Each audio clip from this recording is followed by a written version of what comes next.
Alpha Garrett needed an invincible army. He found his secret weapon in Kira's veins. Her blood heals any wound. It mends shattered bone. It cures the fatal vampire rot. So the Alpha locked her in a cellar and forced her to bleed. He turned her into a captive, living medicine cabinet for his feral soldiers. Tonight, the cage breaks. 10 miles of frozen wilderness stand between Kira and the vampire border. Crossing the rusted iron spikes guarantees a death sentence from the lethal Emperor of the North. He burns trespassing wolves to ash. The trackers howl in the dark pine forest. The hunt begins. Kira chooses the monsters. Chapter 1. Kira's mud-caked boots crunched through the hard crust of the snow. The winter wind bit her bare cheeks. She yanked the lapels of her frayed canvas jacket together. The rough fabric offered little warmth against the bitter chill. She wore faded denim jeans, stiff with frost. "Just a few more miles," she rasped. Her breath formed white clouds in the freezing air. "Keep moving, Kira. Put one foot in front of the other." A raw, vicious howl tore through the quiet night behind her. The sound bounced off the mountain ridges. Garrett's best trackers. They closed the distance fast. Kira spat on the frozen dirt. "Come and get me, you flea-bitten mutts!" She pushed her aching legs. Her thighs burned with exertion. She sprinted toward the northern ridge. The trees thinned out ahead. Tall iron spikes pierced the ground in a long, jagged line. The border. Beyond those spikes lay Emperor Blaine's territory. Crossing that line meant an automatic death sentence for any wolf. Staying behind meant a return to Garrett's cage. "Better dead in the dark than a prisoner in the daylight," she muttered. She hit the tree line. Her boot caught a thick, ice-slicked root. She went down hard. Her palms scraped against jagged rocks hiding under the snow. She hissed, examining the torn skin. Small beads of blood welled up from the cuts. "Perfect," she grumbled, wiping the blood on her jeans. "Leave a nice red trail for them." She pushed herself up. Her muscles trembled. Hunger clawed at her stomach. She had no food for 2 days. She leaned against a frost-covered oak tree and looked back down the slope. Yellow eyes flashed in the brush. 3 huge wolves burst from the shadows. The lead wolf snapped its jaws, charging up the incline. Kira turned and sprinted for the iron spikes. Her lungs screamed for air. The snow deepened, grabbing at her ankles. She heard the heavy thud of paws hitting the ground right behind her. The snapping jaws sounded inches from her calves. She threw herself forward. She squeezed between 2 rusted iron spikes. Her jacket caught on sharp metal. The fabric tore with a loud rip. She tumbled down a steep bank on the other side, rolling through the snow until she crashed into a snowbank. The 3 wolves slammed their brakes at the borderline. They paced back and forth behind the tall barrier. They whined and snapped at the air, but they refused to cross. Kira sat up, brushing snow from her face. She grinned at them. "What's wrong? Scared of a few vampires?" The lead wolf let out a frustrated growl, pacing the boundary. "Tell Garrett he can find his own bandages," she shouted. "I'm done bleeding for him." She turned her back to them and marched deeper into the vampire lands. The forest grew darker here.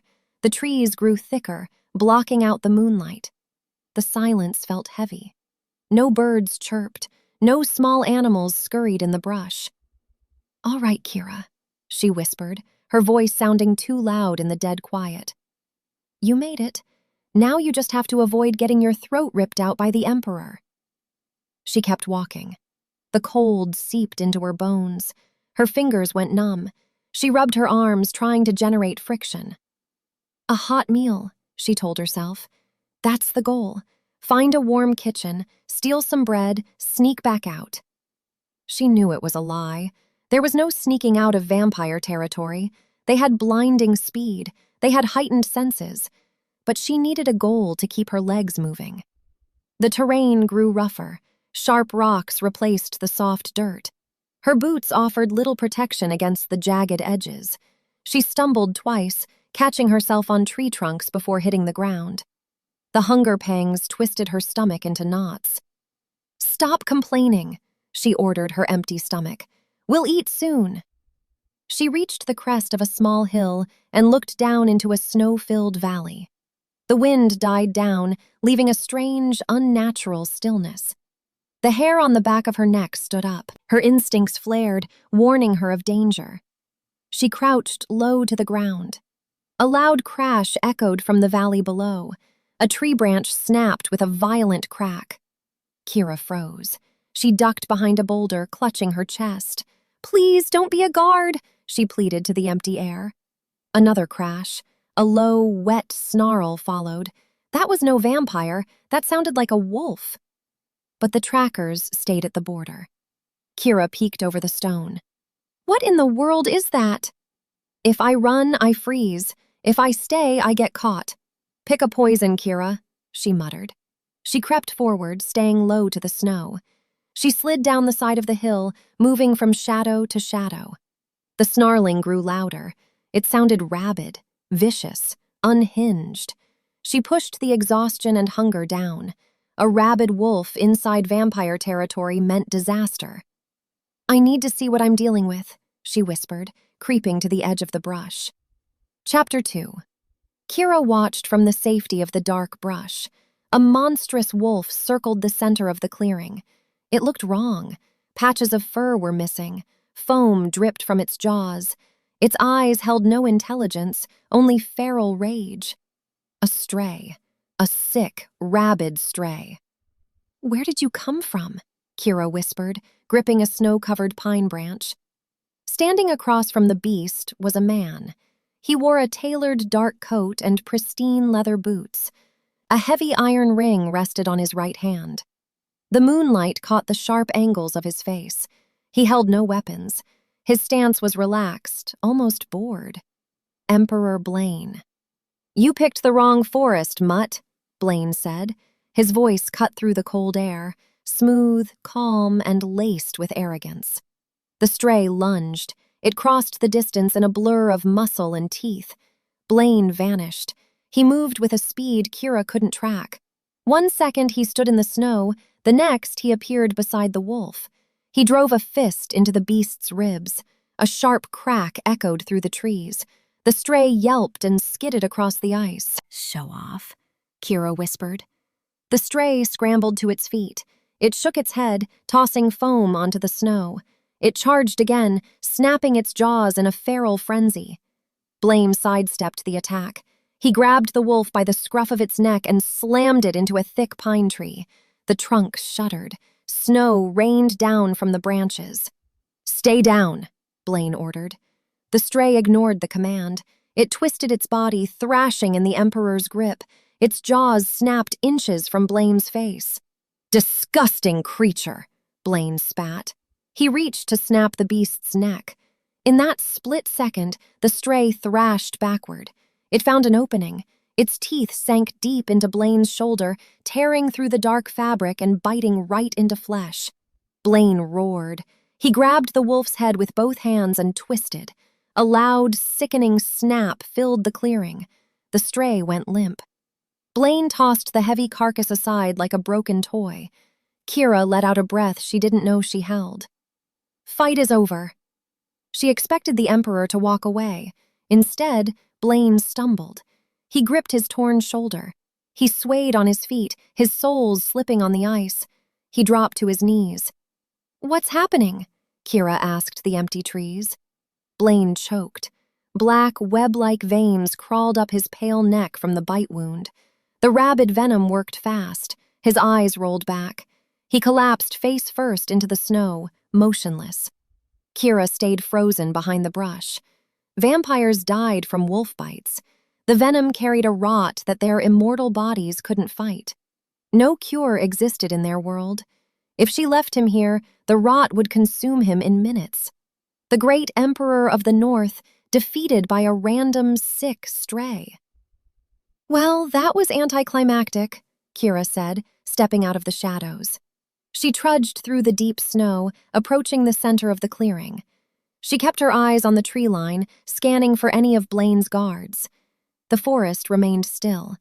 She was alone with the dying king. She walked up to the dead stray. She kicked its ribs with the toe of her boot. The creature didn't move. She stepped over the carcass and crouched beside the Emperor. She rolled Blaine onto his back. His skin felt like ice. The dark rot spiderwebbed across his throat, creeping toward his jawline. His breathing sounded shallow, a terrible rattling noise in his chest. Kira sat back on her heels. She crossed her arms, shivering in the cold. "This is a problem," she stated out loud. "You own the territory. You own the grand estate with the food and the warm beds. You can't die out here in the dirt." Blaine let out a weak groan, his body twitching as the venom attacked his system. "Who's going to feed me if you check out?" she asked him, knowing he couldn't hear her. "I ran 10 miles to get away from a cage. I'm not freezing to death next to a dead vampire." She looked at his torn shoulder. The rot thickened, turning his pale skin a bruised purple. She had minutes before his heart stopped. She surveyed the clearing again. The wind picked up, biting through her ripped canvas jacket. The temperature dropped fast. The snow began to fall, coating Blaine's dark hair in a layer of white frost. If a patrol found her standing over their dead emperor, they'd tear her to pieces without asking questions. She had no leverage. She was a trespasser, a wolf, and a suspect. "Think, Kira," she urged herself, slapping her freezing cheeks to stay alert. "You need him alive. He's the only ticket to surviving this winter." She stared down at her own scarred arms. Garrett kept her alive for a reason. Her blood held the antidote to the very poison killing the man at her feet. She traced a pale scar near her elbow. The memory of the pain flared in her mind, but she pushed it down. She had a choice to make. Let the monster die and take her chances in the wild, or save his life and demand a favor. She looked at the distant hill, picturing a grand estate glowing with warm, inviting light. "Fine," Kira sighed. "You win." Chapter 3. Kira knelt in the snow beside the dying Emperor. The black rot crawled higher up his neck, reaching his jaw. The rattling sound in his chest grew weaker. He was fading fast. "Don't die on me yet," Kira ordered, shaking his uninjured shoulder. "Stay with me!" Blaine didn't respond. His eyes remained shut. His pale skin looked like marble. Kira pulled up her left sleeve, exposing her bare wrist. The cold air stung her skin. She had done this 100 times in Garrett's camp. She knew the pain, but it never got easier. She brought her wrist to her mouth. Her wolf fangs dropped, extending past her lips. She bit down hard into her own flesh. She hissed as the teeth pierced her skin. Warm blood welled to the surface, trickling down her arm and dripping onto the white snow. It formed bright red stains on the ice. "Drink!" Kira commanded. She shoved her bleeding wrist against his pale lips. Blaine gagged. His body rejected the intrusion. The venom made him weak. "I said drink!" she yelled, pressing her arm harder against his mouth. She smeared her blood across his teeth. Instinct took over. Blaine's fangs grazed her skin. He swallowed the blood. He took another weak pull, then another. Kira watched his throat work. The moment her blood entered his system, the reaction started. The dark, web-like veins on his neck halted their advance. The purple bruising around the bite wound began to fade, flushing out the lethal venom. She kept her wrist pressed against his mouth, letting him take what he needed. The rattling in his chest smoothed out. His breathing deepened. The rot vanished from his skin, leaving him pale but clear. "That's enough," Kira said. She yanked her arm back. She grabbed the jagged hem of her jacket. She ripped a long strip of frayed fabric free. She bound the cloth fast around her bleeding wrist. She used her teeth to pull the knot secure. Blaine's eyes snapped open. He gasped, taking a giant gulp of the freezing air. He pushed himself up onto his elbows, staring at the clearing. He spotted the dead stray, then his eyes locked on Kira. "What did you do?" he demanded. His voice was hoarse, stripping away his smooth, aristocratic tone. Kira sat back in the snow. She held her bandaged wrist against her chest. "I saved your life. You're welcome." Blaine touched his shoulder. The torn fabric of his dark coat remained, but the fatal rot was gone. He stared at his own hands, searching for the black veins.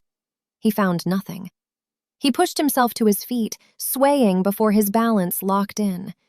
He looked down at the dirty, exhausted wolf sitting in his territory. "Wolves do not cure rot," Blaine stated. He glared at her, stepping closer. "That venom is a death sentence. Speak the truth." Kira stood up, refusing to let him tower over her. She squared her shoulders. "I just fed you my blood and pulled you back from the grave. You want the truth? The truth is I'm freezing to death, and you owe me a hot meal." Blaine's eyes narrowed. He studied her face, taking in the dirt, the torn clothes, and the fierce defiance in her stance. He glanced at the bloody snow, then back at the makeshift bandage on her arm. "You are a trespasser," Blaine said, his voice dropping to a dangerous whisper. "A stray wolf on my lands. I should snap your neck right now." "Do it," Kira challenged, stepping right into his personal space. "Snap my neck. Let Garrett find my body. Then you can go back to losing your soldiers to wild bites, and I can finally get some sleep." Blaine froze at the mention of the Alpha's name. He tilted his head, calculating her worth. "Garrett is looking for you." "His trackers are howling at your border right now," Kira confirmed. She crossed her arms, shivering as the wind whipped through the trees.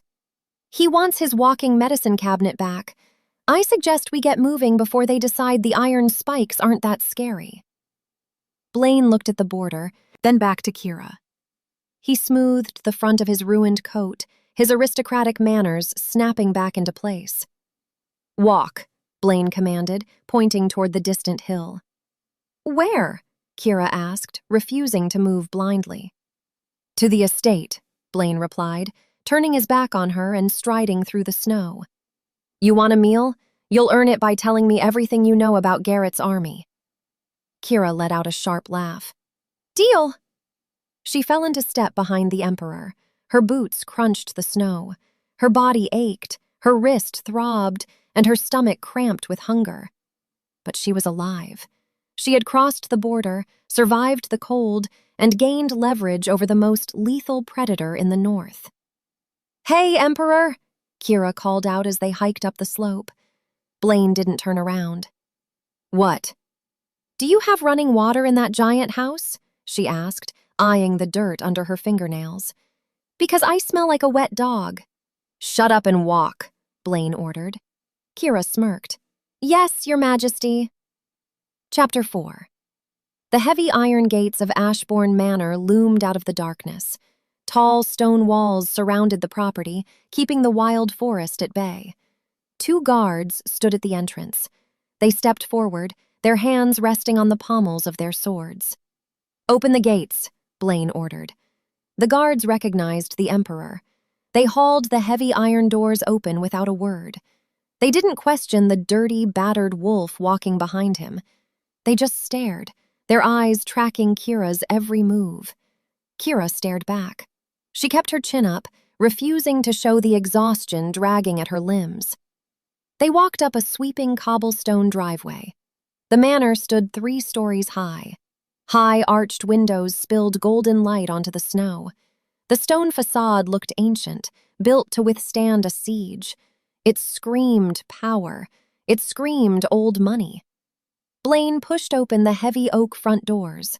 Warm air rushed out, washing over her freezing skin. She stepped over the threshold and stopped. The grand hall was staggering. A giant crystal chandelier hung from the vaulted ceiling, casting bright light across the room. The floors were polished marble. Rich, dark velvet curtains framed the tall windows. Oil paintings lined the walls. Everything looked pristine, untouched by the dirt and blood of the war raging outside. It was a luxurious fortress. Kira looked down at her mud-caked boots. She looked at the puddle of melting snow forming around her feet, staining the expensive rug near the entrance. "Take off your boots," Blaine snapped, noticing the mess. "No," Kira replied, crossing her arms. "My toes are frozen. I need the layers."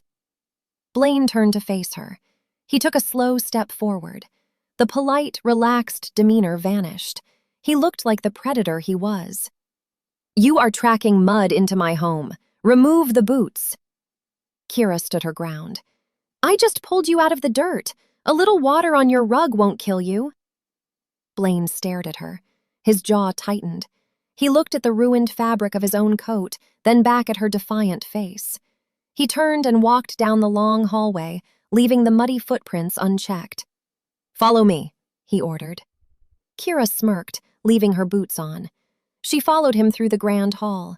The sheer size of the place made her feel small, but she refused to let it show. She scanned the rooms as they passed.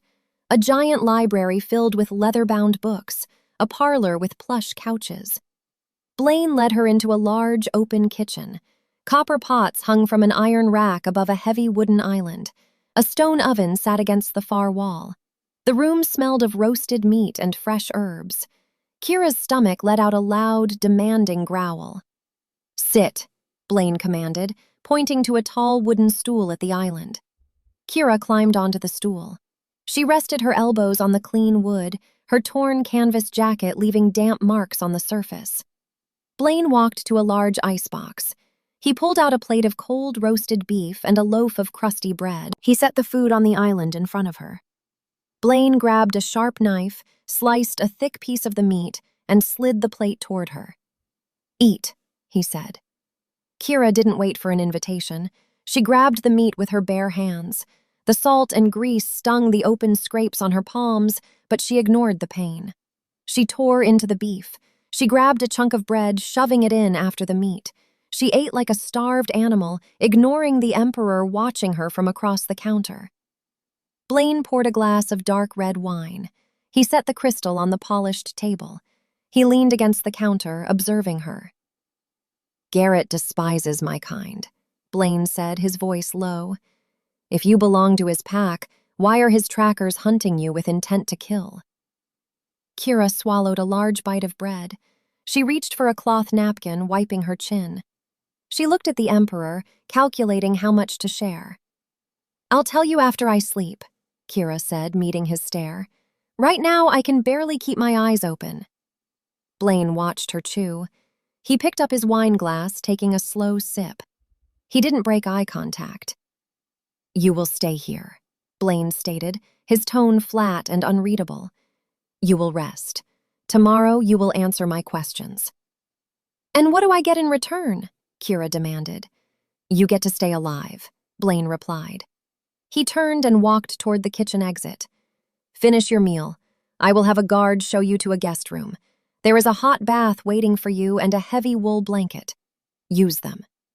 Blaine disappeared down the hallway, leaving Kira alone. She looked down at the plate of food. "Well," Kira whispered to the empty room, "I've had worse offers." Chapter 5.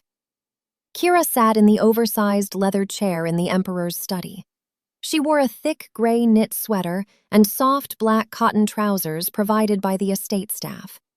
The sleeves swallowed her hands. Her left wrist still bore the torn canvas strip from the clearing. Her palms throbbed, the scrapes angry and raw from the fall in the snow. Blaine sat behind a dark mahogany desk. He watched her. The silence stretched between them, thick and heavy. "Talk," Blaine commanded. His voice cut the quiet room in half. "You have terrible hospitality," Kira replied. She leaned back, resting her boots on the edge of his pristine desk. Blaine stared at the boots. He looked back at her face. "Remove them from the wood." "Make me," she challenged. Blaine blurred. The leather chair squeaked. Before Kira could draw a breath, he stood right beside her. He grabbed the chair's armrests, leaning his weight toward her. "Do not test my patience, Wolf," he warned. "I asked about Garrett. You claimed you were his insurance policy. Explain the mechanics of this arrangement." Kira met his cold stare. "Sit down, you block the light." Blaine narrowed his eyes. He stepped back, returning to his side of the desk. He grabbed a crystal decanter and poured a glass of amber liquid. "My kind heal fast," Kira started. She pulled the oversized sweater sleeve up her left arm, pushing it past the bandage. Jagged, pale scars covered her skin from her wrist all the way up to her elbow. We shake off cuts and bruises, but my bloodline goes much deeper. It is a rare biology, a genetic fluke. Blaine set his glass down. He studied the ugly network of scars. Garrett found out, Kira continued. She traced a thick, raised line near a blue vein. We got into a border clash with a rival pack 3 years ago. His lead enforcer took a silver blade to the ribs. His lung collapsed. He choked on his own blood on the dirt floor. A fatal wound, Blaine noted. For a normal wolf, yes, Kira said. Garrett panicked. He dragged me over to the dying man. He ordered me to bleed for him. I refused. So, Garrett took his own claws and tore my arm open. Blaine's jaw tightened. He picked up his glass but refused to drink. He shoved my bleeding arm into his enforcer's mouth, Kira said. Her voice stayed level. She refused to show weakness. The blood worked. It mended the shattered bone. It knit the torn flesh back together. The enforcer walked away an hour later.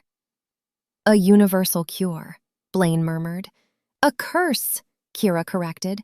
She dropped the sleeve, hiding the scars from his view. Garrett locked me in a cellar. Whenever his fighters took a beating, he dragged me up and made me bleed. I became his living medicine cabinet.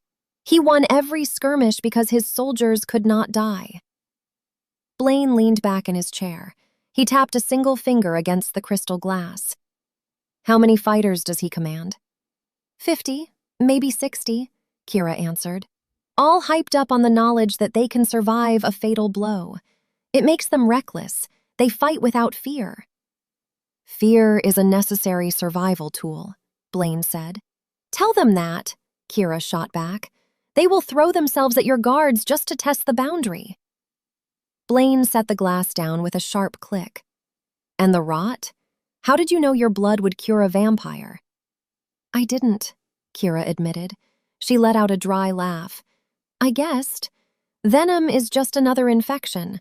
My blood hunts infections. I figured it was worth a shot. You gambled your life on a guess, Blaine said. I gambled your life on a guess, Kira corrected with a smirk.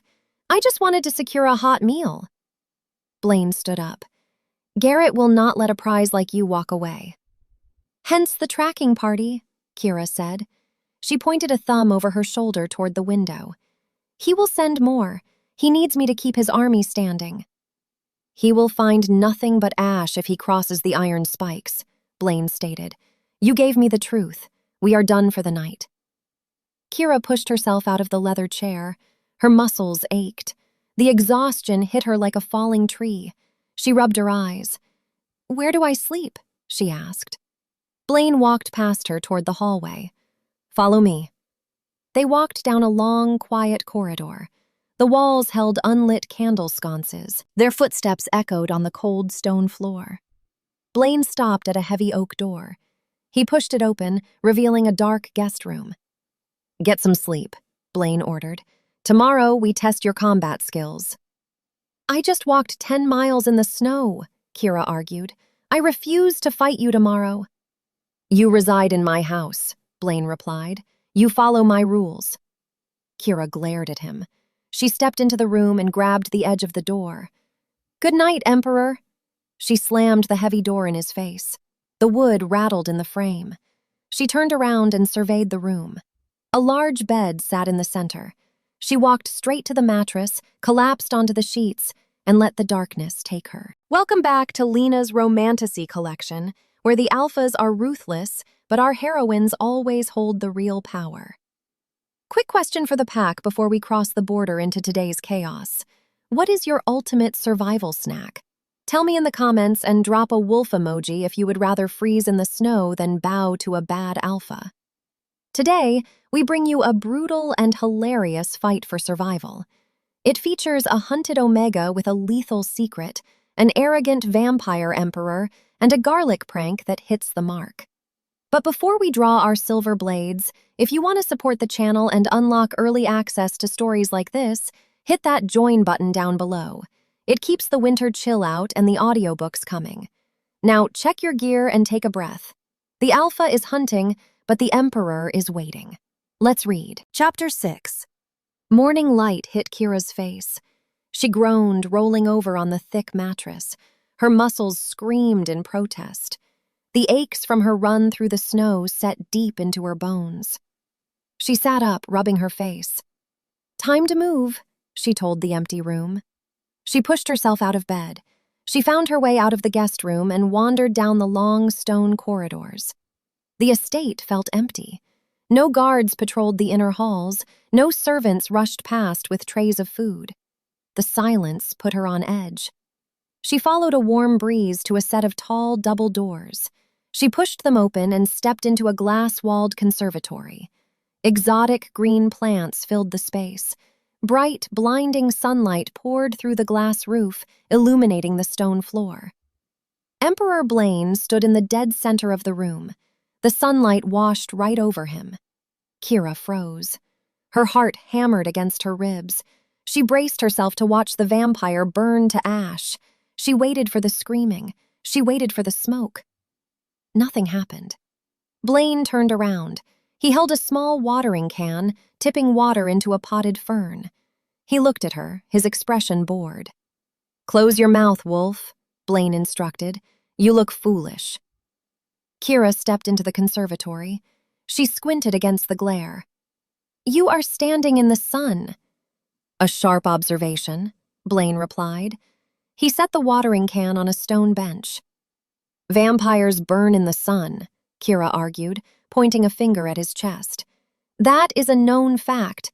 You should be a pile of dust on the floor right now." Blaine raised his right hand. The heavy iron ring caught the light. The metal looked ancient, carved with strange, jagged runes. It absorbed the sunbeams, casting a faint shadow across his knuckles. "The elder witches of the Salt Flats forged this," Blaine explained. He lowered his hand. "They pull iron from the deep earth and cast it in shadow. It protects the royal bloodlines from the burn. I can walk in the daylight without fear." Kira stared at the ring. She crossed her arms, leaning against the glass doorframe. "Witches," Kira scoffed. "Sounds like a convenient trick." "It is a necessary tool," Blaine corrected. "The world does not stop spinning just because the sun rises. A ruler must oversee his lands at all hours." Kira tilted her head, studying his face. "So, the sun doesn't kill you. What about the other rumors? Does garlic turn you into a coughing mess?" Blaine's jaw clenched. He turned his back to her, picking up the watering can again. "Shut up." Kira let out a loud laugh. The sound echoed off the glass walls. "It does! I knew it! The great Emperor of the North, defeated by a root vegetable." "It causes a severe skin rash," Blaine ground out, his voice tight with irritation. "And the smell overwhelms our heightened senses. It is an annoyance, not a weapon." "An annoyance," Kira repeated, grinning. "I will keep that in mind." "Do not test me in my own home," Blaine warned. He walked past her, heading for the exit. "Come to the kitchen. You need food before we head to the training hall." "I told you last night I am not fighting you today," Kira said, following him out of the bright room. "You will fight," Blaine promised. "Garrett will not wait for you to catch up on your rest. His trackers probe the border as we speak. You need to learn how to defend yourself against my kind." "I know how to fight," Kira argued. "You know how to brawl with clumsy wolves," Blaine corrected. "You do not know how to fight a predator that moves faster than you can blink." Kira stopped walking. She grabbed his arm, forcing him to halt. Her scraped palms burned as she gripped his sleeve. "I took down 3 of Garrett's best before I crossed your border. Do not insult my strength." Blaine looked down at her hand, then up to her eyes. "Strength means nothing if you cannot hit your target. Eat your breakfast, then we go to the mats." He pulled his arm free and continued down the hall. Kira rolled her eyes. "Bossy fangs," she muttered. She followed him toward the smell of roasted meat. The day had barely started, and she already wanted to punch him in his arrogant face. She pushed into the kitchen right behind him. She hopped onto the wooden stool from the night before. Blaine slid a plate of cold cuts across the island. Kira tore into the food, ignoring the raw sting in her hands. She needed the energy. If the Emperor wanted a fight, she would give him one. She planned to put him on his back before the sun set. Chapter 7. Night settled over Ashbourne Manor. Kira lay on the large mattress in the guest room. The heavy oak door remained shut, locking her in the dark. She stared at the ceiling, listening to the wind howl outside the stone walls. Her muscles twitched, still restless from the long day. A sharp scraping noise broke the silence. Kira went rigid. She held her breath, straining her ears. The sound came from the window, claws against glass. She slipped out of bed, her bare feet hitting the cold floor. She pressed her back against the wall next to the window frame. She curled her hands into fists. Her heart pounded a frantic rhythm against her ribs. The glass shattered. A dark shape burst through the window, bringing a blast of freezing wind and snow into the room. The intruder hit the floor, rolling to absorb the impact. Yellow eyes glowed in the shadows. The scent of wet fur and damp earth filled the air. One of Garrett's assassins. "Found you, little cure." The assassin sneaked out, a low, guttural snarl. Kira lunged forward. She swung a fist at the intruder's jaw. The assassin caught her wrist, twisting her arm with brute force. Kira hissed, dropping to one knee to avoid a broken joint. The assassin raised a hand, claws extended, aiming for her throat. A loud boom shook the floorboards. The bedroom door exploded inward. Wooden splinters flew across the room like shrapnel. The iron hinges shrieked as they tore free from the stone wall. The ruined wood slammed onto the floor, kicking up a cloud of dust. Blaine stood in the ruined doorway. His eyes burned with a terrifying, predatory rage. The assassin spun around, dropping Kira's arm. He bared his teeth at the Emperor. "Vampire," Blaine blurred. He crossed the room before the assassin could take a single step. Blaine grabbed the wolf by the throat, hoisting the heavy man off the ground with one hand. The assassin choked, clawing at Blaine's iron grip. "You dare enter my home?" Blaine whispered. The sound held more menace than a scream. "Garrett sends his regards," the assassin gasped out. Blaine refused to reply. He spun on his heel, using the assassin's own momentum. He launched the wolf straight back through the broken window. The assassin crashed through the remaining jagged glass and vanished into the night. A heavy thud echoed from the courtyard below a second later. Blaine turned to Kira. He stood amidst the broken glass and splintered wood. "Are you injured?" Kira rubbed her wrist, getting to her feet. She ignored the burning in her skin. "I had him." "He was seconds away from opening your throat," Blaine corrected. He walked to the window, peering down into the dark courtyard. "He survived the fall. He runs for the border." "Let him run," Kira said, stepping over a piece of the ruined door. "He will run back to Garrett and tell him you are not playing games."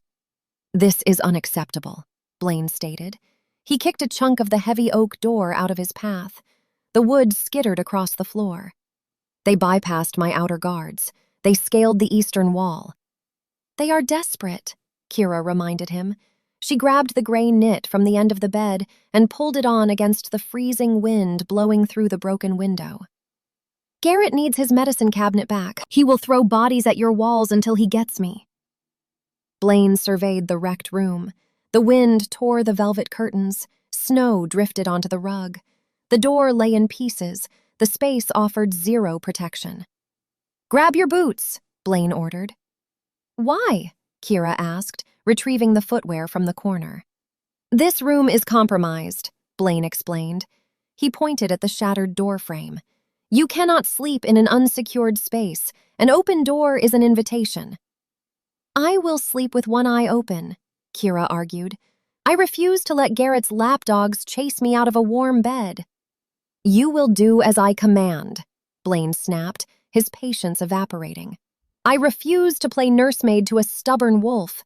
Grab your boots and step into the hall." Kira clenched her jaw. She hated taking orders, but a blizzard currently blew directly onto her mattress.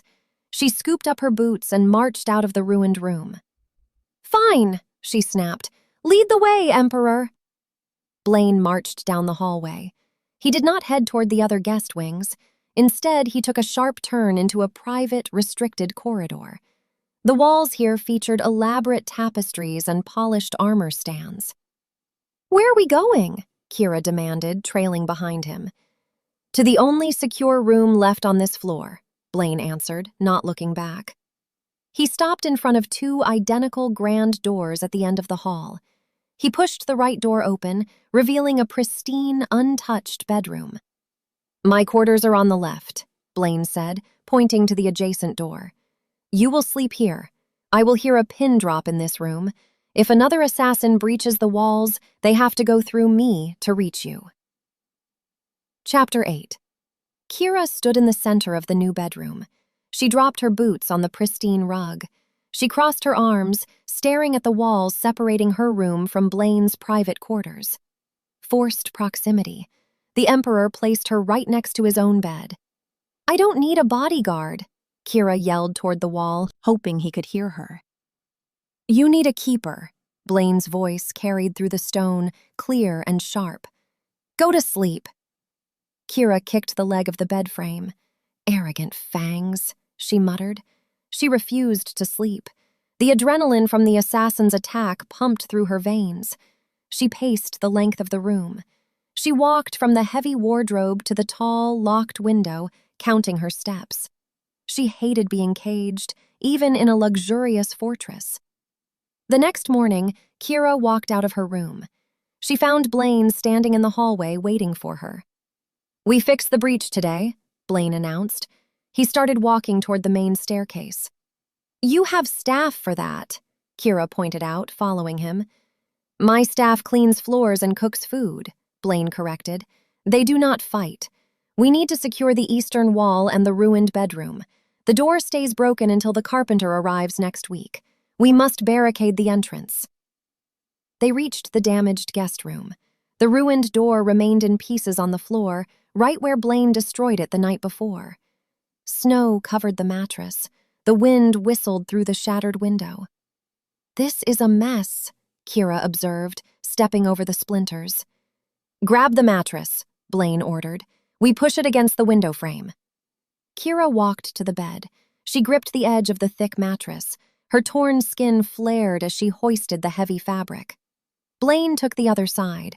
Together, they shoved the mattress off the frame and wedged it fast against the broken glass, blocking the wind. "Now the door," Blaine instructed.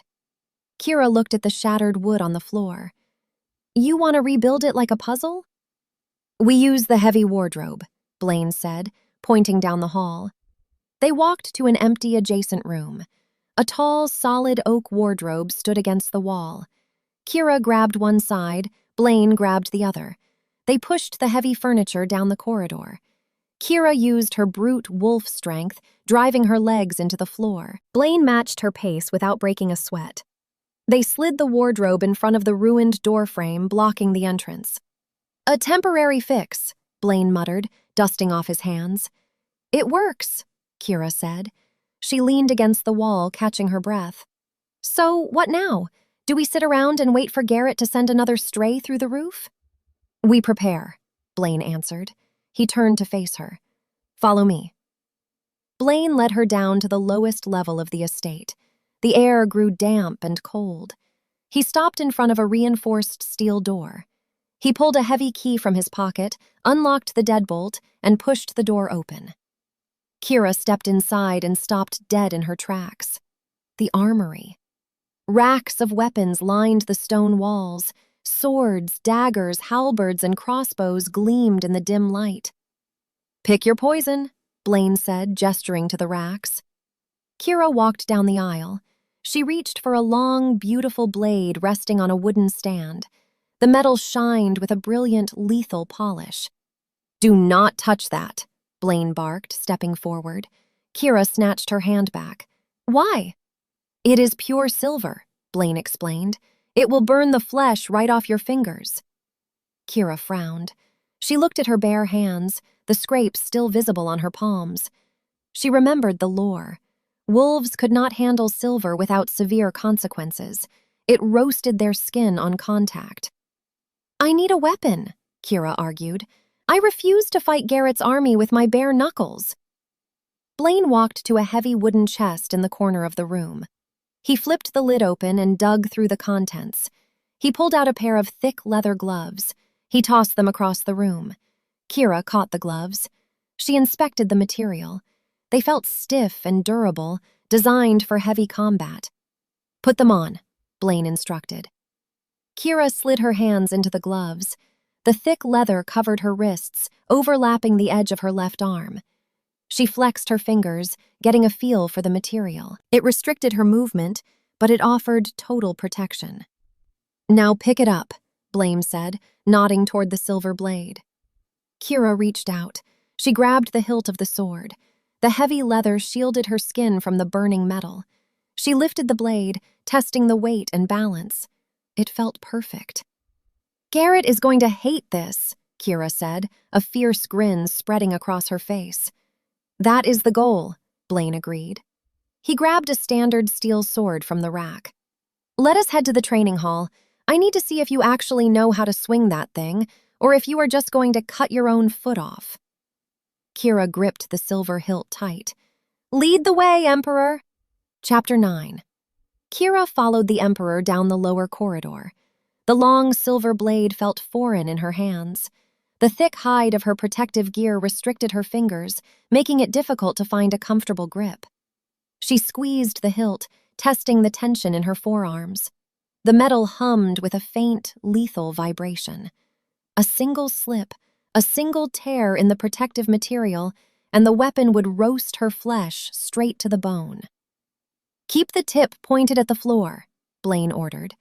He marched ahead, his footsteps making zero sound on the stone. "You swing that in a narrow space, you will slice your own leg open." "I know how to carry a weapon," Kira shot back. She lowered the tip of the blade an inch just to prove a point. "I survived the wilderness. I can walk with a piece of metal." "A piece of metal that acts as a poison to your kind," Blaine corrected. He pushed open a set of heavy iron double doors. They stepped into the training hall. The space spanned the entire length of the eastern wing. Tall stone pillars held up a vaulted ceiling. Thick canvas mats covered the floor, creating a massive, padded ring. Weapon racks lined the walls, holding wooden practice swords, iron shields, and steel daggers. Torches mounted on the pillars cast flickering orange light across the mats. The room smelled of old dust and cold stone. Blaine walked to a rack and pulled down a standard steel longsword. He gave the blade a test swing. It cut the air with a sharp hiss. He turned to face her, stepping onto the edge of the canvas mat. "Wolves brawl," Blaine stated, raising his chin. "You rely on brute force and anger. You throw punches hoping one lands. That strategy works in the dirt. It will get you killed in this hall." Kira stepped onto the mat opposite him. "My brute force put 3 of Garrett's trackers in the ground." "Tracker wolves are undisciplined," Blaine said. He tapped the flat of his steel blade against his thigh. "I am not a tracker. I move faster than your eyes can process. You must anticipate the strike, not react to it." "Less talking," Kira commanded. "More fighting." She lunged forward. She gripped the silver hilt with both hands and swung the blade in a wide, horizontal arc aimed at his ribs. She put all her weight behind the strike, driving her boots into the canvas. Blaine vanished. Kira's blade cut through empty air. The momentum spun her around. Before she could regain her balance, a solid force slammed into the back of her knees. She collapsed onto the mat with a heavy thud, dropping her weapon. Blaine stood over her. He rested the tip of his steel sword against the canvas, inches from her ear. "You telegraphed the swing. Your shoulders tensed a full second before you moved." Kira rolled away from the blade and pushed herself up. Her healing cuts throbbed in protest under the heavy gloves, but she ignored the pain. She grabbed the silver hilt and retrieved her weapon. "Stand still so I can hit you," she muttered, brushing off her trousers.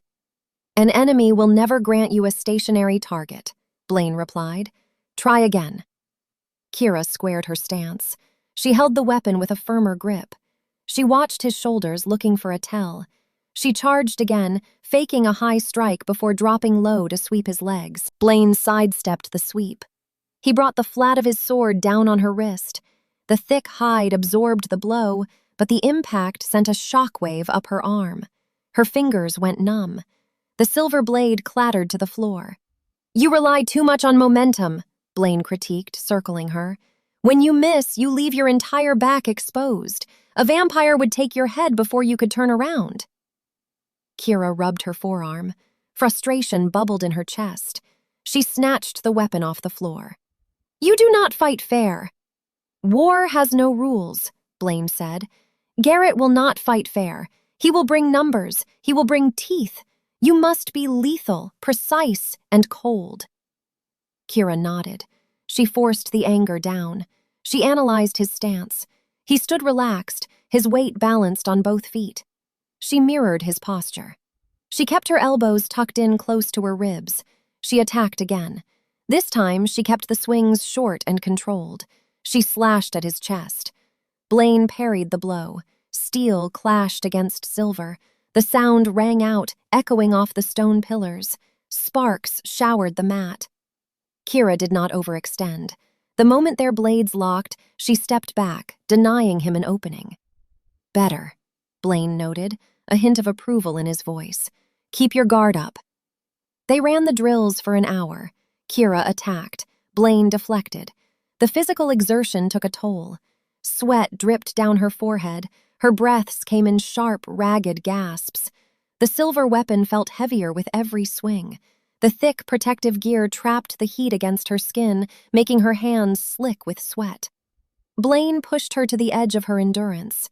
Every time she slowed down, he went on the offensive, forcing her to block a barrage of rapid strikes. He moved in blurs, testing her reflexes.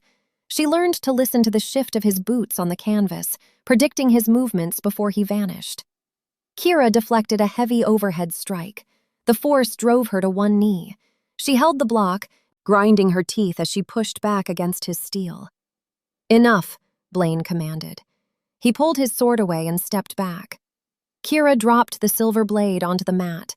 She collapsed onto her back, staring up at the vaulted ceiling. Her chest had heave. Her muscles felt like melted lead. She had nothing left to give. "You learn fast," Blaine said, walking over to the weapon rack. He returned his steel sword to its resting place. "Your defense improved, but you lack stamina." "I haven't slept a full night in a week," Kira gasped out, refusing to sit up. "Give me 3 days. I will put you on the floor." "I look forward to the attempt," Blaine replied. Chapter 10. Kira stayed on the canvas mat, trying to catch her breath. The cold air of the training hall cooled the sweat on her face. She pushed herself up into a sitting position. Her arms shook from the strain of wielding the silver weapon. Blaine walked across the hall without a single drop of sweat on his brow. His breathing remained slow and steady. The exertion of the past hour had zero effect on him. It infuriated her. "You do not even look tired," Kira noted, peeling the thick protective gear off her hands. She tossed the gloves onto the mat. "Vampires do not fatigue like wolves," Blaine explained. He walked toward a large stone basin filled with clear water in the corner of the room. "Our bodies process energy differently. We require blood, not oxygen, to sustain our strength." Kira groaned, forcing herself to stand. Her joints popped. She trudged over to the basin, eager to wash the grime from her skin. She splashed the icy water onto her face and neck. The shock of the cold woke her senses. She grabbed a coarse linen towel resting on the stone rim and patted her face dry. Blaine stood next to the basin.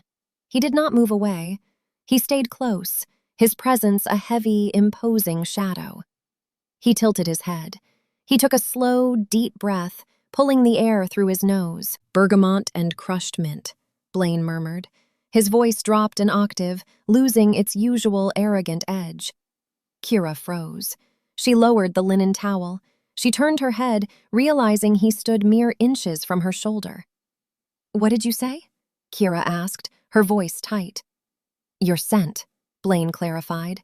His eyes tracked the pulse beating at the base of her throat. Bergamot and crushed mint. It cuts through the dust in this room. Kira took a deliberate step back, putting distance between them. She crossed her arms. "Stop sniffing me, it is creepy." "It is involuntary," Blaine countered, not moving from his spot. "My senses register everything in my environment. The blood pumping in your veins, the shift of your boots on the stone, the fragrance you carry." "Well, turn it off," Kira demanded. "I am not a piece of prey for you to analyze." Blaine took a step forward, closing the distance she just created. "You are a wolf standing in a vampire stronghold. You are out of your element. Ignoring my nature will not make it disappear." Kira held her ground. She refused to retreat a second time. She raised her chin, meeting his stare. "I know what you are. I pulled you out of the snow, remember?" Blaine looked down at her. The polite, old-world emperor vanished. The predator surfaced. He crowded her against the stone basin, trapping her between his frame and the cold water. The air between them thickened. The temperature in the room seemed to drop another 10 degrees. "You fed me your blood," Blaine whispered.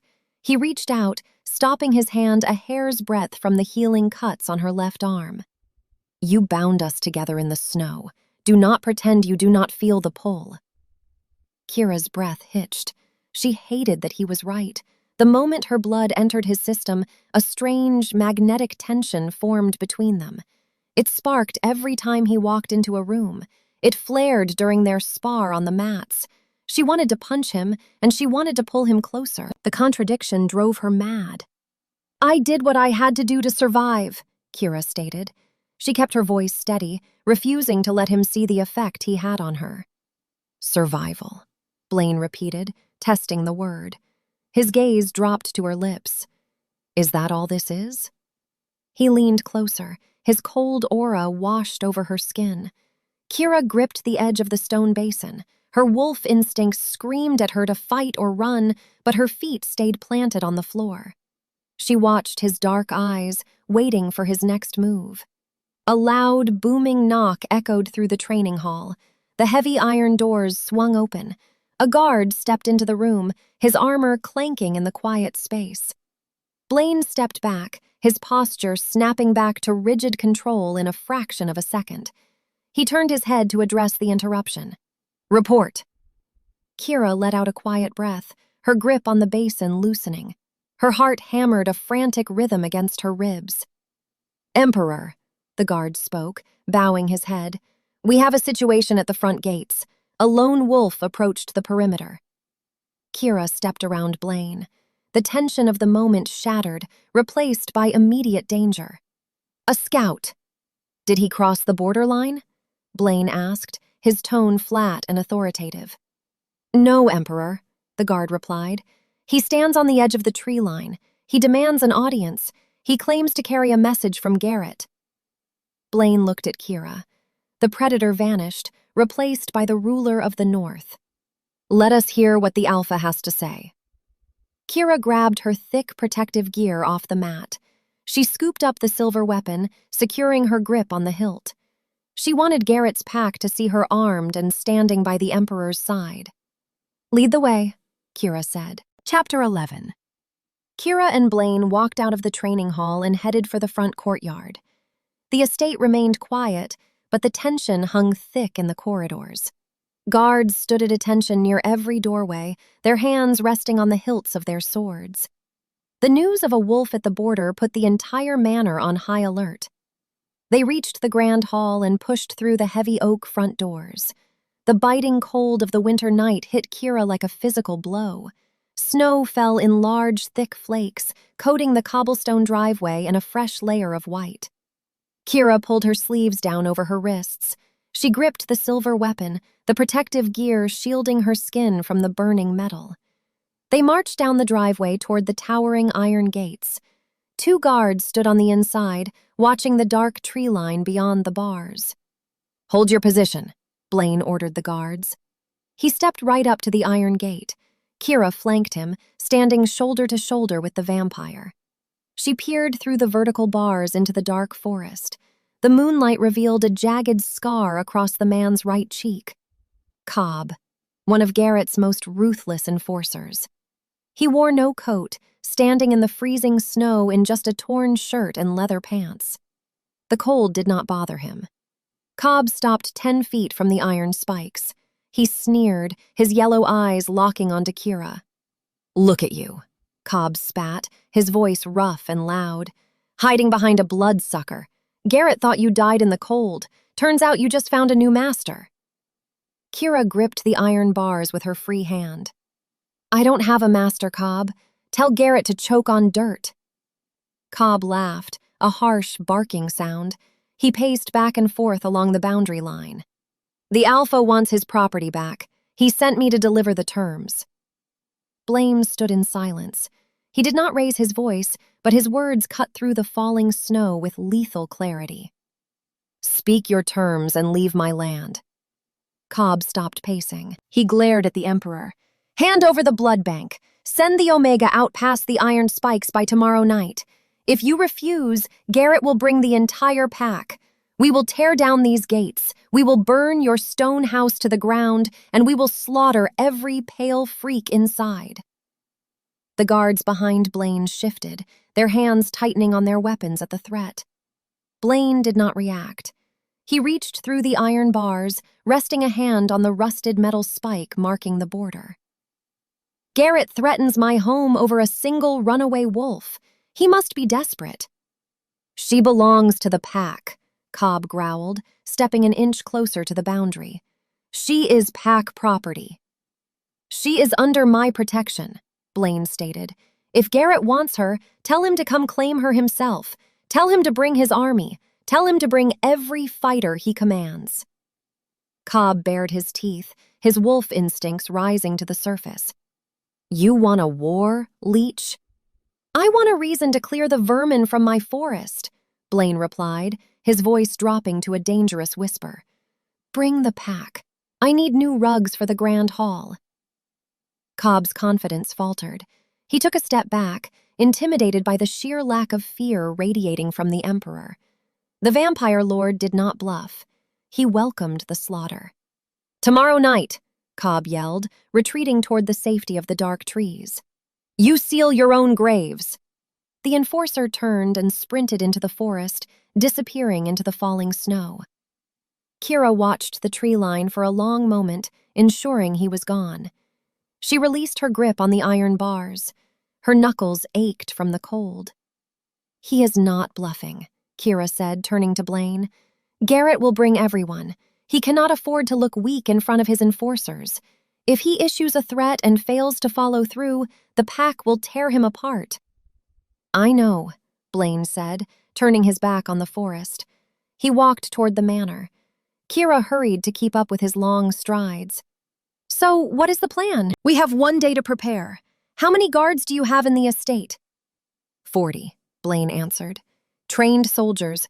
They hold the walls, they patrol the corridors, but numbers will not win a siege."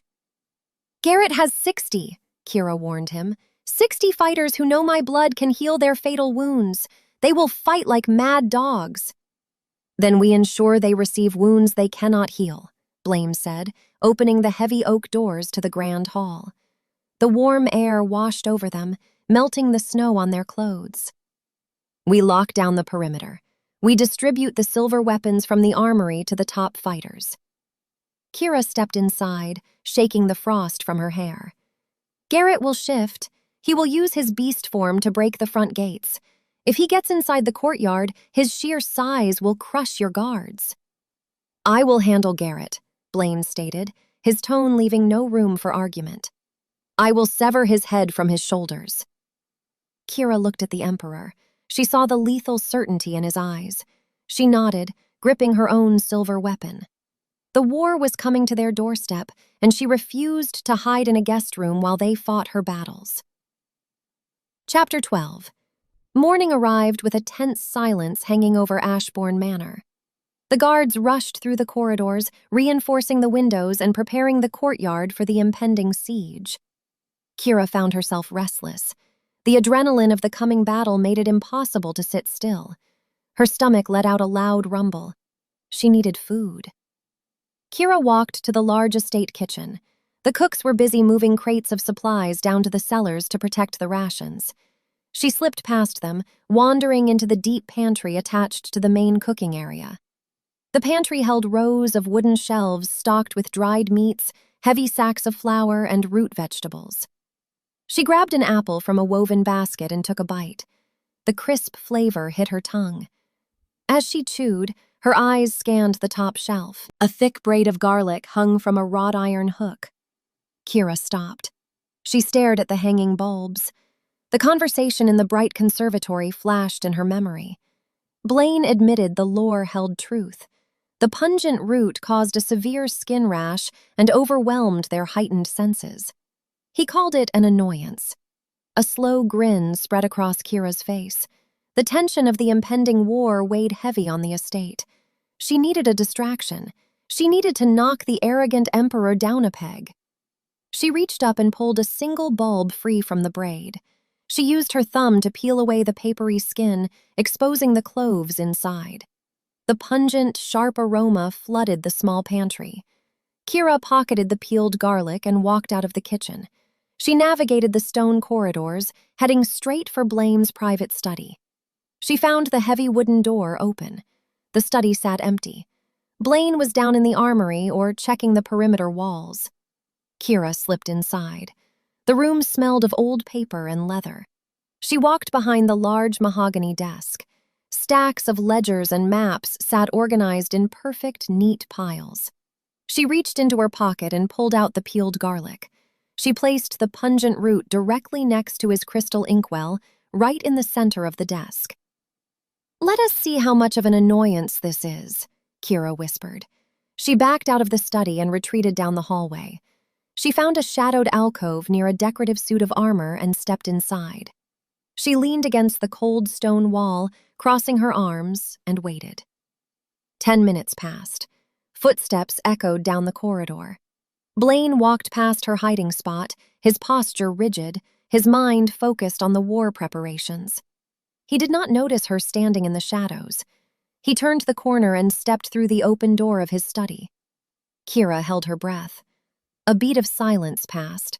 Then a loud, violent coughing fit erupted from the room. A chair scraped harshly against the wooden floorboards. The sound of heavy books crashing to the ground followed. Blaine stumbled backward out of the study. He gripped the doorframe, coughing into his sleeve. His pale face flushed a bright, angry red. Angry hives broke out along his jawline and crept down his neck. He looked horrified, the stench overwhelming his heightened senses. Kira stepped out of the alcove. She could not hold it in. She erupted into laughter. The sound bounced off the stone walls. She doubled over, clutching her stomach. Blaine's head snapped toward her. His eyes watered. He covered his nose with his forearm, glaring at her with pure fury. "You!" Blaine choked out, stepping away from the open door. "You put a root vegetable on my ledger." Kira laughed harder, tears forming in the corners of her eyes. "It works! I didn't think it would work. You look like a ripe tomato."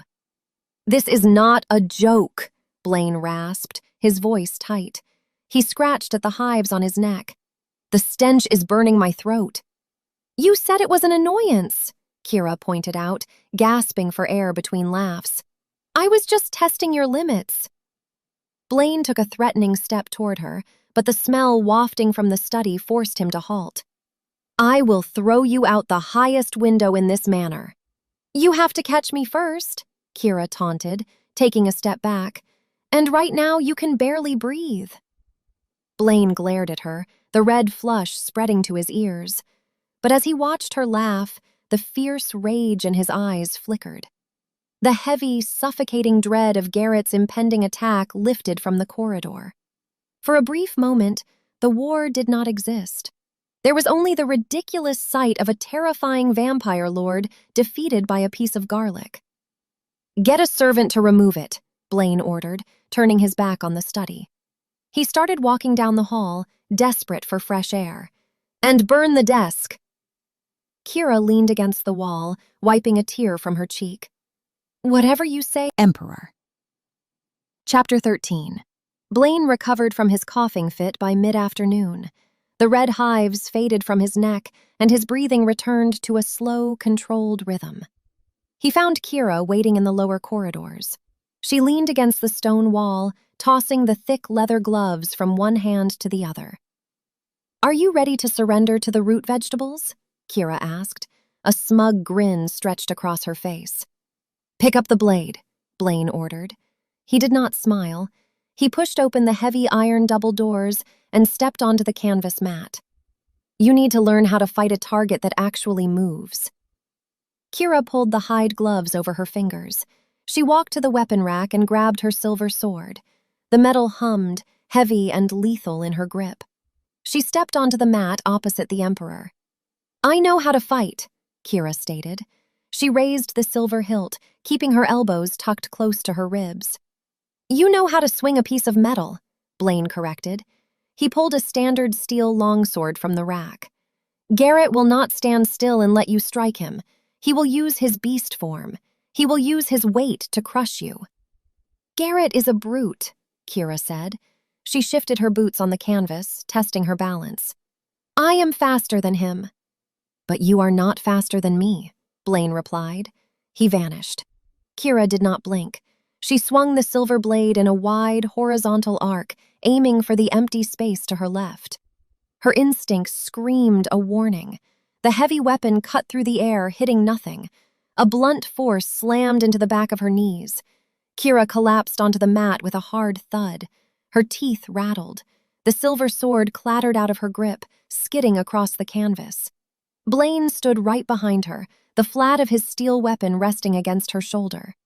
"You anticipate the attack, but you lack the speed to counter it," Blaine critiqued. He stepped back and lowered his weapon. "Try again." Kira pushed herself up.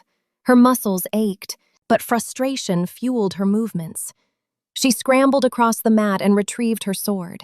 She gripped the hilt tight, her knuckles turning white under the leather. "You hit like a coward," Kira spat. She turned to face him. "Face me head on." "Garrett will not fight fair," Blaine reminded her. "He wants you in a cage. He will bite, scratch, and tear you apart from the blind side. Defend yourself." Kira charged. She dropped all pretense of a tactical duel. She brought the silver blade down in a brutal overhead strike. She put every ounce of her wolf strength into the blow. Blaine raised his steel sword to block. The weapons clashed. The impact echoed off the stone pillars. The sheer force of her strike drove Blaine to one knee. The steel blade shuddered under the pressure of her silver weapon. "Better," Blaine said, his voice strained. He twisted his wrists. He redirected her momentum, sliding his steel down the edge of her silver blade. The sudden loss of resistance sent Kira stumbling forward. Blaine swept a leg out, aiming for her ankles. Kira saw the sweep coming. She did not try to dodge. She made a split-second decision. She let go of the silver sword. The weapon hit the floor. She dropped her shoulder, lunging straight at his chest. Blaine widened his eyes. He expected a parry. He expected her to protect the weapon. He did not expect a full-body tackle. Kira slammed into him with bone-crushing power. The impact knocked the breath from his lungs. They crashed onto the canvas mat in a tangle of limbs. Blaine's steel sword flew out of his hand, clattering against the far wall. Kira scrambled for dominance. She pinned his right arm down with her knee. She grabbed the collar of his shirt with both hands, using her brute strength to hold him flat against the floor. Her chest heaved. Sweat dripped from her chin onto his pale cheek. Blaine lay under her. He did not struggle to break free. He stared up at her, his breathing steady despite the violent takedown. "I win," Kira gasped out, her fingers twisting the fabric of his shirt. "You dropped your weapon," Blaine pointed out. His voice remained calm. "A disarmed soldier is a dead soldier." "My weapon is right here," Kira said. She opened her mouth, letting her wolf fangs drop past her lips. The sharp points hovered inches from his throat. "Speed means nothing if I trap you on the ground." Blaine looked at her fangs, then met her eyes.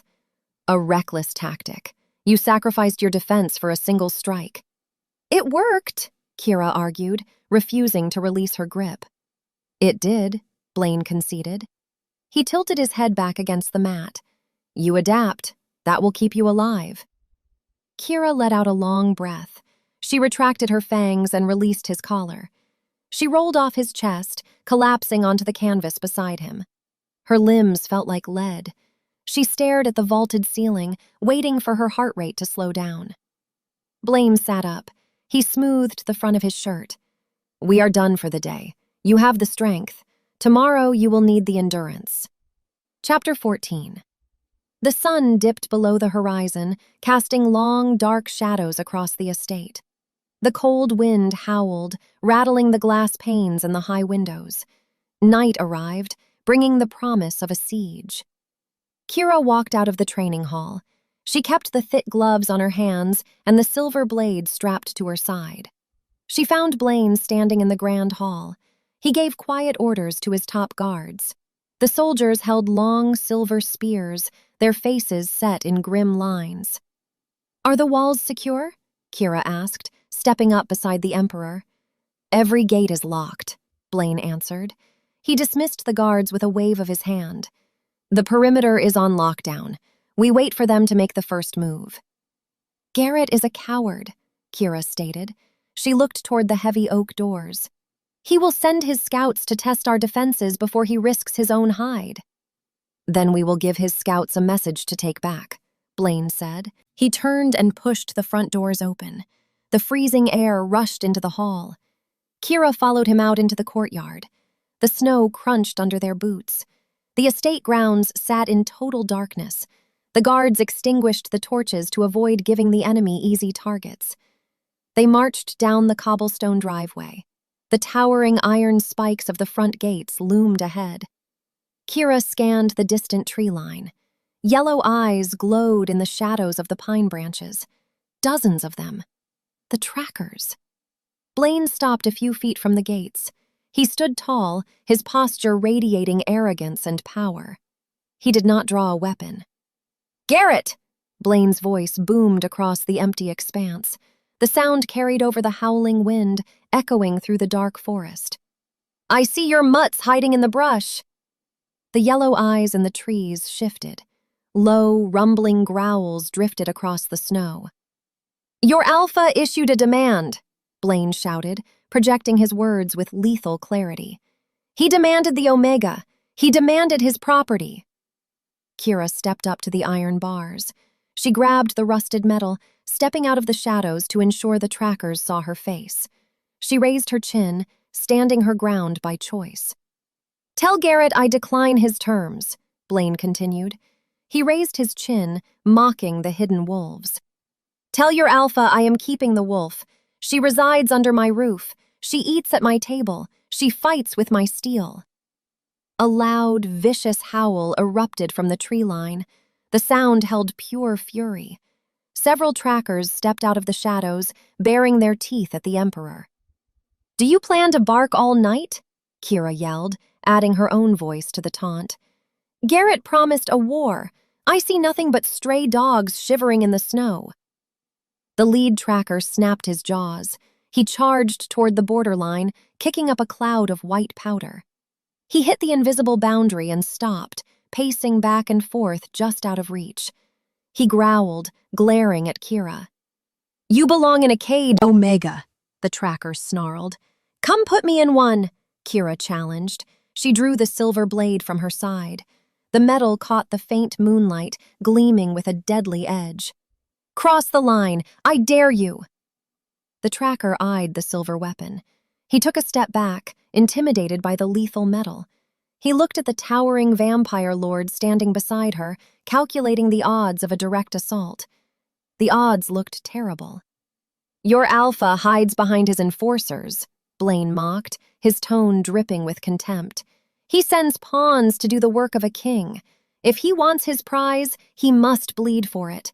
Bring the army, break the gates. Do not waste my time with scouts. The trackers whined, agitated by the taunts. They lacked the authority to initiate the attack without Garrett's direct command. They paced the boundary for another minute before turning their backs on the estate. They retreated into the dark pine forest, their yellow eyes vanishing into the shadows. Kira let out a sharp breath. She lowered the silver blade. "They will go tell him." "That is the intention," Blaine said. He turned away from the gates and walked back toward the manor. "Garrett operates on pride. If we humiliate his scouts, he will lose control of his temper.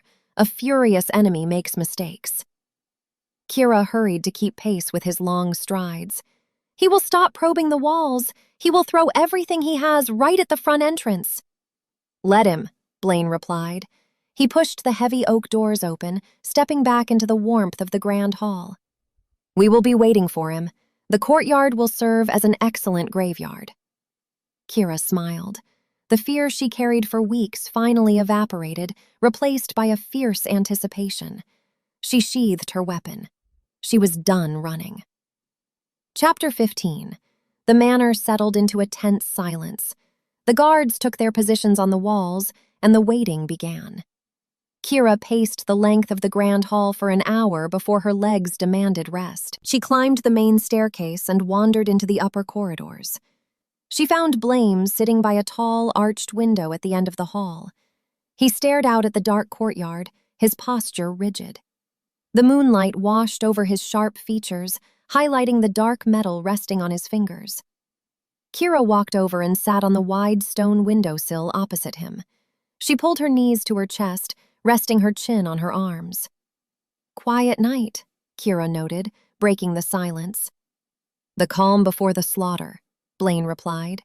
He did not look away from the glass. Kira stared at the distant tree line. "How long have your kind fought the wolves?" Blaine shifted his gaze from the window to her face. He leaned back against the stone frame. "Centuries. The origin of the conflict predates my reign. It predates Garrett's birth. We fight because we have always fought." "A war without a reason," Kira muttered. She rubbed her left wrist, tracing the edge of the canvas bandage.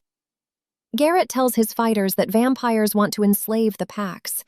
He claims you want to chain us and use us as hunting dogs." Blaine scoffed. The sound held no humor. "I have no desire to keep a pack of wild animals in my home. We fight because the wolves push our borders. They hunt our deer. They cross the iron spikes and challenge our patrols. We retaliate to maintain order." "Order?" Kira repeated. She let out a dry laugh. "Garrett calls it a fight for survival. He says your kind will wipe us out if we don't strike first. He uses the fear to keep the pack in line." "Fear is a powerful motivator," Blaine agreed. He looked back out the window. "I lost a dozen good soldiers last winter. A border skirmish over a patch of frozen dirt. A complete waste of resources. A complete waste of life." Kira watched his face. The arrogance vanished, replaced by a deep, weary exhaustion. The Emperor carried the weight of the endless violence on his shoulders. "I lost my brother in that same skirmish," Kira stated. Her voice stayed level, but her hands gripped her knees tight. Blaine turned his head. His eyes locked onto hers. He said nothing, waiting for her to continue. "His name was Leo," Kira said. She stared at the stone floor. "He was a scout. He crossed the border to track an elk. Your patrol caught him. They broke his legs and left him in the snow. He crawled back to our camp. He died 2 days later from the rot." The silence stretched between them, thick and heavy. "I am sorry for your loss," Blaine said. The words sounded genuine. "My soldiers follow protocol. Any wolf caught on this side of the line faces execution." "I know," Kira replied. She lifted her head, meeting his stare. "And Garrett's enforcers follow their protocol. They tear the throats out of any vampire they catch in the woods. It is a cycle, a brutal, stupid cycle. We bleed, you burn, and nothing changes." Blaine tapped his fingers against his knee. "What do you propose, Wolf? We ask Garrett to sit down for a cup of tea?" "Garrett is a lost cause," Kira said. She dropped her legs, planting her boots on the floor. "He feeds on the violence. He needs the war to justify his rule. But the rest of the pack? They are tired. They are hungry. They lose fathers and brothers every winter." You believe they want peace, Blaine noted. I know they do, Kira insisted. She leaned forward. If Garrett falls, the pack will look for a new leader, someone who offers them a chance to survive without burying their families in the snow. Blaine studied her face. He took in the fierce determination in her eyes. You think you can lead them? I know I can, Kira stated, her voice full of conviction. I hold the cure to the rot. I have the strength to put an alpha in the dirt. If we end Garrett tonight, I will take control of the pack. I will pull them back from the border. Blaine remained silent for a long moment. He evaluated her words, calculating the strategic value of her plan. A unified pack under the control of a reasonable leader meant the end of the border skirmishes. It meant quiet borders. It meant peace. A treaty, Blaine said. An end to the grudge, Kira corrected.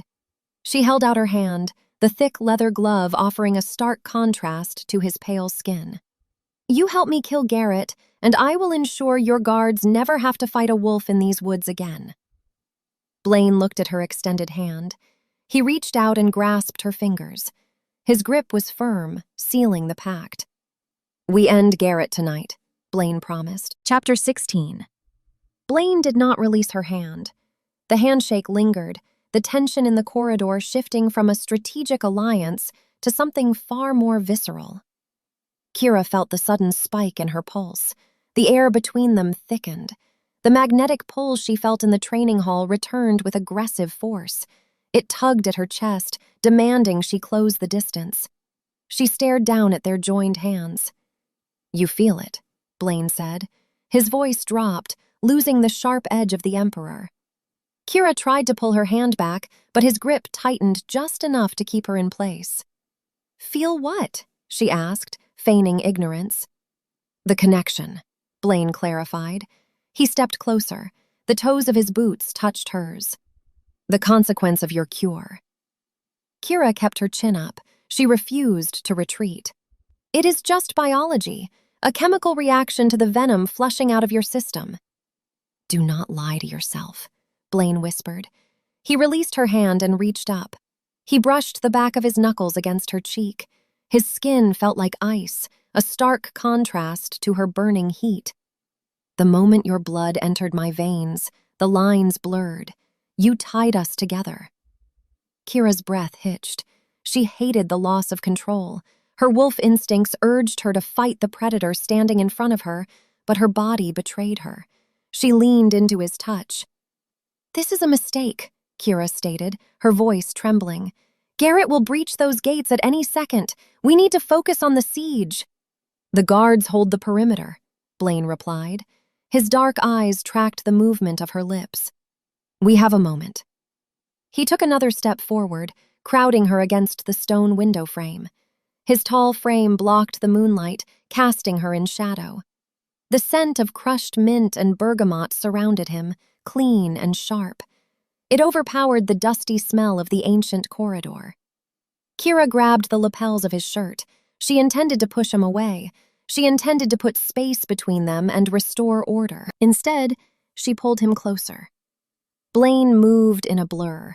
He wrapped an arm around her waist, lifting her off the stone floor. He pressed her back against the cold glass of the window.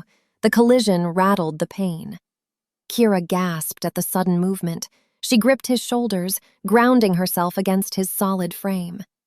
The physical proximity ignited the bond. The tension of the impending war, the exhaustion of the run, the shared history of violence, it all boiled over in a single chaotic rush. Arrogant fangs, Kira whispered, her voice rough. Blaine did not offer a witty retort. He lowered his head. He captured her lips in a bruising, desperate kiss. Kira pushed back with equal force. The kiss held no romance. It was messy. It was brutal. It was a clash of two apex predators giving in to the strange, magnetic pull of the blood bond. She tasted the faint copper memory of her own cure. She tangled her fingers in his dark hair, pulling him flush against her body. Blaine shifted his grip, sliding his hand up to the back of her neck. He held her steady, taking total control of the moment. The cold of his skin sent a shockwave through her system, but she chased the chill, demanding more. They broke apart, gasping for air. Kira kept her hands on his shoulders. Her chest heaved. She stared into his dark eyes, watching the predator war with the Emperor. The control he prided himself on hung by a frayed thread. "Well," Kira breathed out, "that happened." Blaine rested his forehead against hers. He let out a low, ragged sigh. It did. The moment stretched, suspended in the dark corridor. They stayed tangled together against the glass, ignoring the war waiting outside the walls. For the first time since she fled Garrett's cage, Kira felt anchored. She found an equal in the unlikeliest of places. A loud, thunderous crack shattered the silence. The sound came from the courtyard below. It echoed off the stone walls, shaking the floorboards beneath their feet. Wood splintered. Metal shrieked. Blaine snapped his head toward the window. The predator returned to his eyes, sharp and lethal. He stepped back, dropping his arms from her waist. The intimate moment vanished, replaced by the grim reality of the siege. Kira spun around and looked through the glass. Down in the courtyard, the towering iron gates lay in ruins. A huge, scarred wolf stood amidst the twisted metal, its yellow eyes glowing in the dark. Dozens of trackers poured through the breach, flooding the estate grounds. "Garrett is here," Kira stated. She reached down and gripped the hilt of her silver blade. "The war begins," Blaine said. He turned and marched toward the staircase. "Stay behind me." Kira drew her weapon. The silver caught the moonlight. Not a chance in hell. Chapter 17. Kira rushed down the grand stone staircase. Her boots hammered against the marble steps. She gripped the hilt of the silver blade with both hands. The thick hide gloves protected her skin from the burning metal. Blaine kept pace right beside her.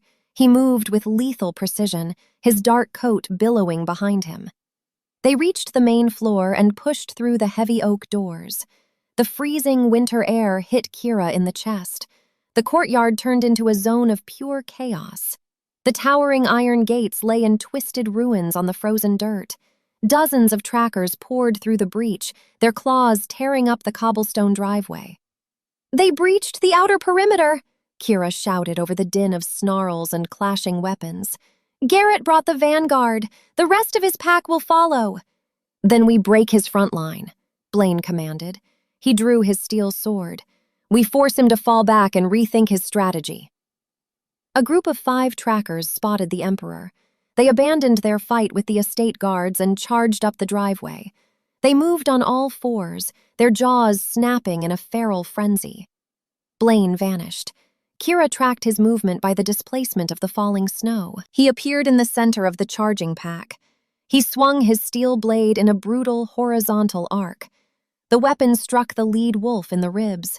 The impact sent the beast skidding across the ice.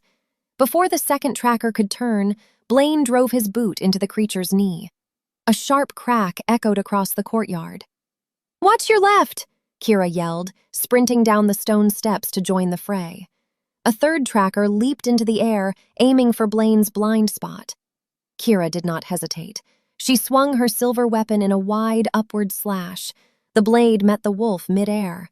The metal seared the beast's fur on contact. A loud hiss erupted as the silver burned the creature. The tracker yelped, crashing onto the cobblestones and scrambling away in pure panic. "I had him," Blaine stated, parrying a strike from another wolf. "You are welcome," Kira shot back. She shifted her stance, planting her boots on the slippery stones.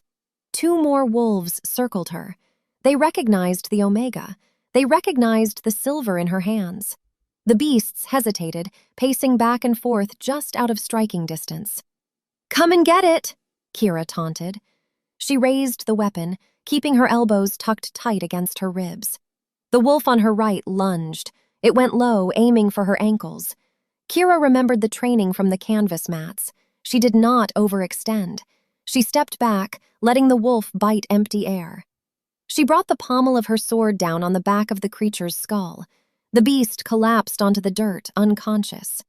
The second wolf used the distraction to attack from the side. Claws raked across Kira's shoulder, tearing the fabric of her gray knit sweater. The force knocked her off balance. She stumbled, dropping to one knee to avoid a bite to the throat. A blur of dark movement stepped over her. Blaine grabbed the attacking wolf by the scruff of the neck. He hoisted the heavy animal off the ground with a single hand and hurled it into a stone pillar. The beast hit the rock and slumped to the ground. Kira pushed herself up. Her torn palms throbbed under the leather gloves, but she ignored the pain.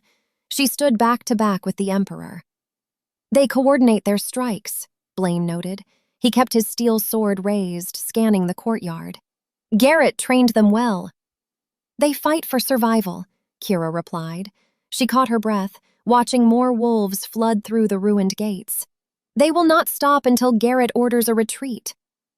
Across the courtyard, a giant, scarred wolf stood atop the wreckage of the iron spikes. Garrett. The Alpha let out a deafening roar. The sound vibrated in Kira's chest. The trackers in the courtyard stopped fighting. They disengaged from the vampire guards and bounded back toward the tree line, grouping up around their leader. "He calls them back," Blaine observed. He lowered his weapon an inch. "He wants to wait for his main army," Kira said. She pointed the silver blade toward the dark forest. "He realizes the vanguard cannot take the manor alone. He needs sheer numbers." Garrett glared across the snow. His yellow eyes locked on Kira. He bared his fangs in a silent promise of violence, then turned and vanished into the shadows of the pine trees. The remaining trackers followed him, leaving the estate grounds eerily quiet. The courtyard resembled a disaster zone. Broken weapons, torn fabric, and groaning fighters littered the cobblestones. The snow turned a muddy brown. Blaine turned to his guards. "Secure the injured. Move everyone inside the manor. The Alpha will return before the night ends." Kira lowered her silver sword. The adrenaline pumped through her veins, making her hands shake. She survived the first wave. She fought shoulder to shoulder with the most lethal predator in the north, and she held her own. "Let us get inside," Blaine told her, his voice devoid of its usual arrogance. "We need to prepare for the true siege." Kira nodded. She turned and marched up the stone steps, leaving the ruined courtyard behind. Chapter 18. The heavy oak doors of the grand hall slammed shut. Blaine dropped a thick iron bar across the frame, locking the entrance. The chaotic noise of the courtyard vanished, replaced by the crackling tension of the interior fortress. Kira leaned against the cold stone wall near the entrance. Her chest heaved. She sucked in ragged breaths, trying to calm her racing heart. The physical exertion of the ambush took a toll. Her muscles ached. The cuts on her palms burned against the stiff hide of her protective gear. Blaine stood a few feet away. His dark hair looked ruffled from the wind, but his breathing remained steady. He held his steel sword in his left hand.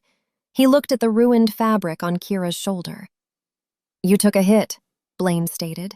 He stepped closer, his eyes focused on the torn sleeve. "A scratch," Kira dismissed.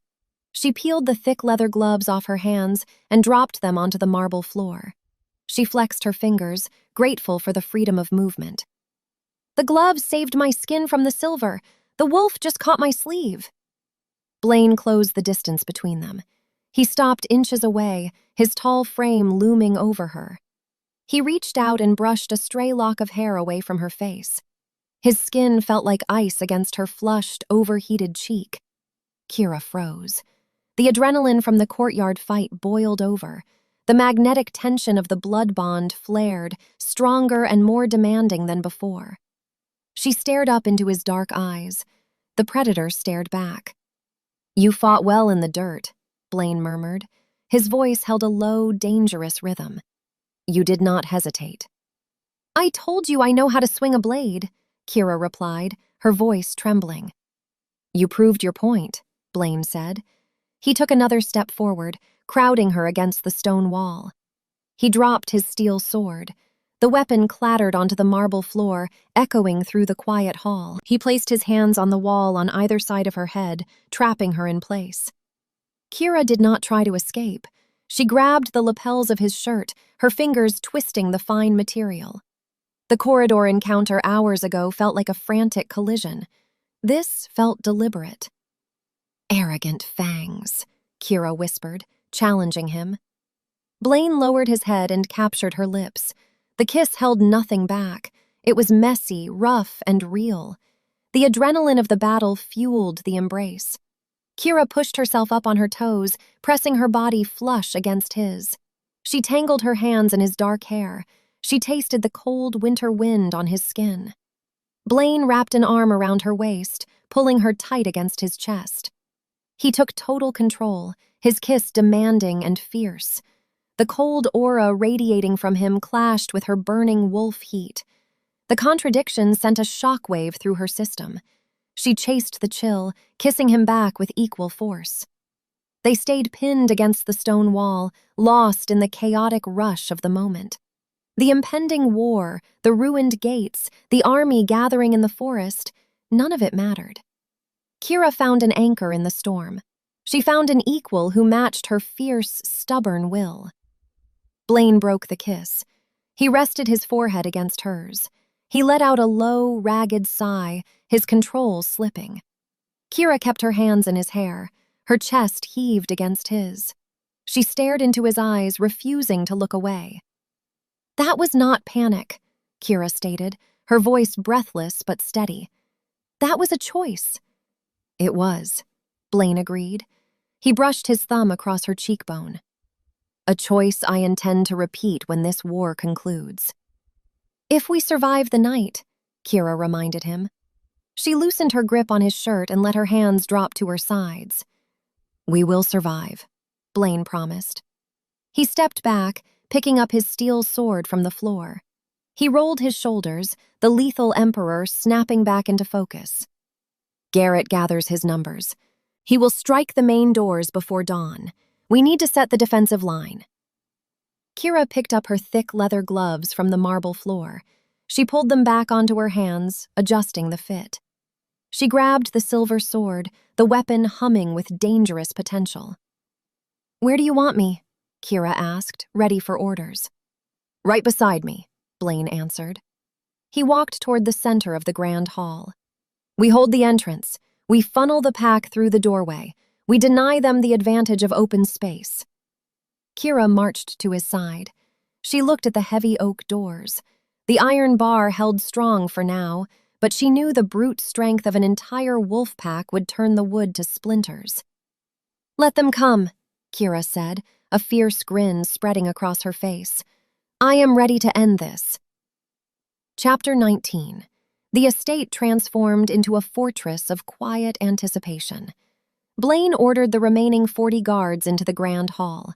They formed 2 strict, disciplined ranks facing the heavy oak entrance doors. The front row held long iron shields and silver-tipped spears. The back row carried loaded crossbows, their bolts gleaming in the light of the crystal chandelier. Kira stood at the front of the formation, right beside the Emperor. She adjusted her grip on the silver blade. The thick hide gloves protected her palms, but the weight of the weapon pulled at her exhausted muscles. She ignored the fatigue. "They gather at the tree line," a scout reported, rushing down the main staircase. Garrett marched the full pack to the border. Over 60 fighters wait in the shadows. "He brings his entire force to bear," Blaine noted. He stood tall, his dark coat falling in straight lines. "He commits everything to this single assault." "He has no other choice," Kira explained, keeping her eyes on the oak doors. "If he retreats now, the pack will view him as weak. They will challenge his authority. He must break these walls or die trying." Blaine turned to face his guards. He did not yell. He spoke in a calm, authoritative voice that carried to the back of the hall. "The wolves will breach the wood," Blaine instructed. "They rely on brute force. They will try to overwhelm the line with sheer mass. Do not break formation. Let them crash against the shields. Use your speed. Strike the gaps in their defense." The guards clashed their spears against their shields in unison. The metallic ring echoed through the vaulted ceiling, a declaration of readiness. Kira walked the line of the front rank. She looked at the faces of the vampire soldiers. They showed no fear, only lethal focus. "Garrett will shift into his beast form," Kira warned the soldiers, speaking loud enough for everyone to hear. "He is a giant, scarred monster. Do not let his size intimidate you. He is slow. He telegraphs his strikes. Keep moving. If he grabs you, he will crush your bones." Blaine stepped up beside her. "I will handle the alpha. The line holds the pack. The wolf and I will sever the head of the army." Kira nodded, appreciating the public validation of their partnership. She turned back to the doors. The silence in the hall grew heavy. The waiting tested her nerves more than the combat. She paced a tight circle, her boots tapping against the marble floor. A loud, booming voice drifted through the thick wood of the entrance doors. "Emperor!" Cobb yelled from the courtyard. "The Alpha offers one final chance. Send the Omega out. Spare your soldiers a brutal end." Blaine did not raise his voice to reply. He looked at Kira. "Do you wish to answer the enforcer?" Kira stepped right up to the heavy oak doors. She placed a gloved hand flat against the wood. "Cobb!" Kira shouted, putting all her breath into the taunt. "Garrett is a coward. He sends a lackey to negotiate because he fears the silver in my hand. Tell him to break the door himself, or tell him to run back to the caves." A furious snarl answered her from the other side of the barricade. The sound of heavy paws pacing the stone steps outside vibrated through the floorboards. "You seal your fate, Bloodbank," Cobb growled. Kira stepped back from the doors and raised her weapon. "I think negotiations are closed."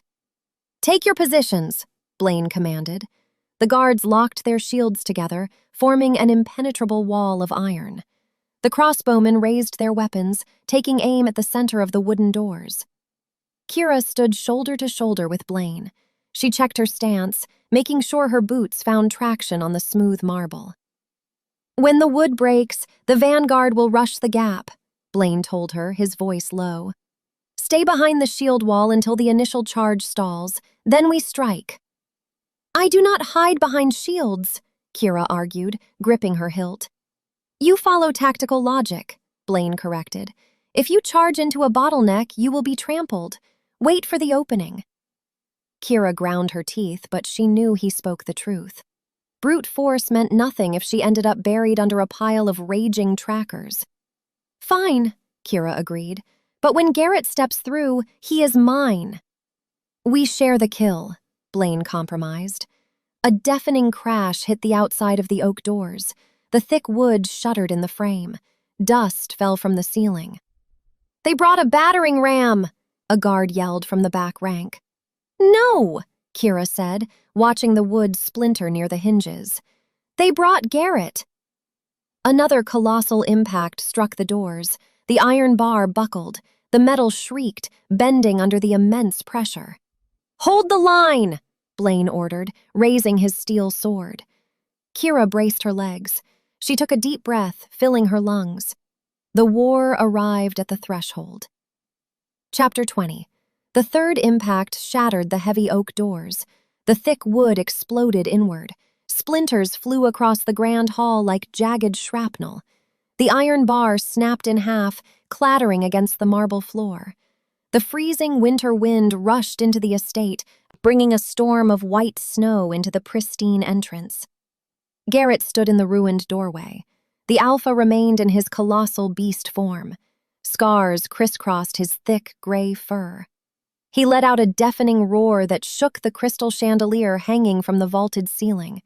He lunged forward, charging straight into the iron shield wall. The sheer force of his mass broke the center of the defensive line. 3 vampire guards flew backward, their shields buckling under the impact. "Fire!" Blaine commanded. The back rank released their crossbows. A volley of silver-tipped bolts flew across the hall. The projectiles hit the charging pack pouring in behind the Alpha. Wolves yelped and fell, the silver burning their flesh. Garrett ignored the bolts. He snapped his heavy jaws, crushing the iron spear of a fallen guard. He tossed the broken weapon aside and swiped a colossal paw at the next soldier in line. The grand hall descended into pure carnage. Trackers flooded through the broken doors. They hit the vampire guards in a wave of fur and teeth. The disciplined shield wall dissolved into a chaotic melee. "Now!" Blaine ordered. He moved in a blur. He bypassed the lesser wolves, aiming straight for the alpha. He leaped into the air, bringing his steel sword down in a vicious arc aimed at Garrett's neck. Garrett saw the strike coming. The giant beast twisted his body, catching the steel blade on his thick shoulder. The sword cut deep, but the alpha did not flinch. He swung a massive paw, batting the Emperor out of the air. Blaine crashed into a stone pillar, the impact cracking the rock. Kira did not wait. She sprinted across the marble floor. A tracker jumped in her path, jaws wide. Kira swung her silver blade, decapitating the wolf in a single, fluid motion. She did not stop running. She aimed straight for Garrett. "Hey, ugly!" Kira shouted, drawing the alpha's attention. Garrett spun around. His yellow eyes locked onto her. He recognized the Omega. He let out a furious snarl, dropping his stance to prepare for a charge. Kira slid across the slick marble. She dropped low, dodging a sweeping claw. She drove the silver sword straight up, aiming for his ribs. The blade pierced his thick hide. The metal hissed, searing his flesh on contact. Garrett roared in pain. He kicked out with his back leg, striking Kira in the chest. The blow sent her flying backward. She hit the floor hard, skidding across the polished marble. Her ribs screamed in protest. She gasped for air, her lungs burning. She kept her grip on the silver weapon, refusing to drop the blade. Before Garrett could pursue her, a shadow dropped from the ceiling. Vampire guards stationed on the second-floor balconies leaped over the railings. They plummeted into the melee, landing directly on the backs of the invading wolves. The aerial assault turned the tide of the brawl.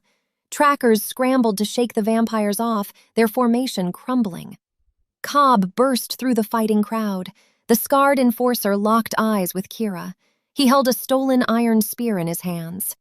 "You die first, Cure," Cobb spat, charging at her. Kira pushed herself off the floor.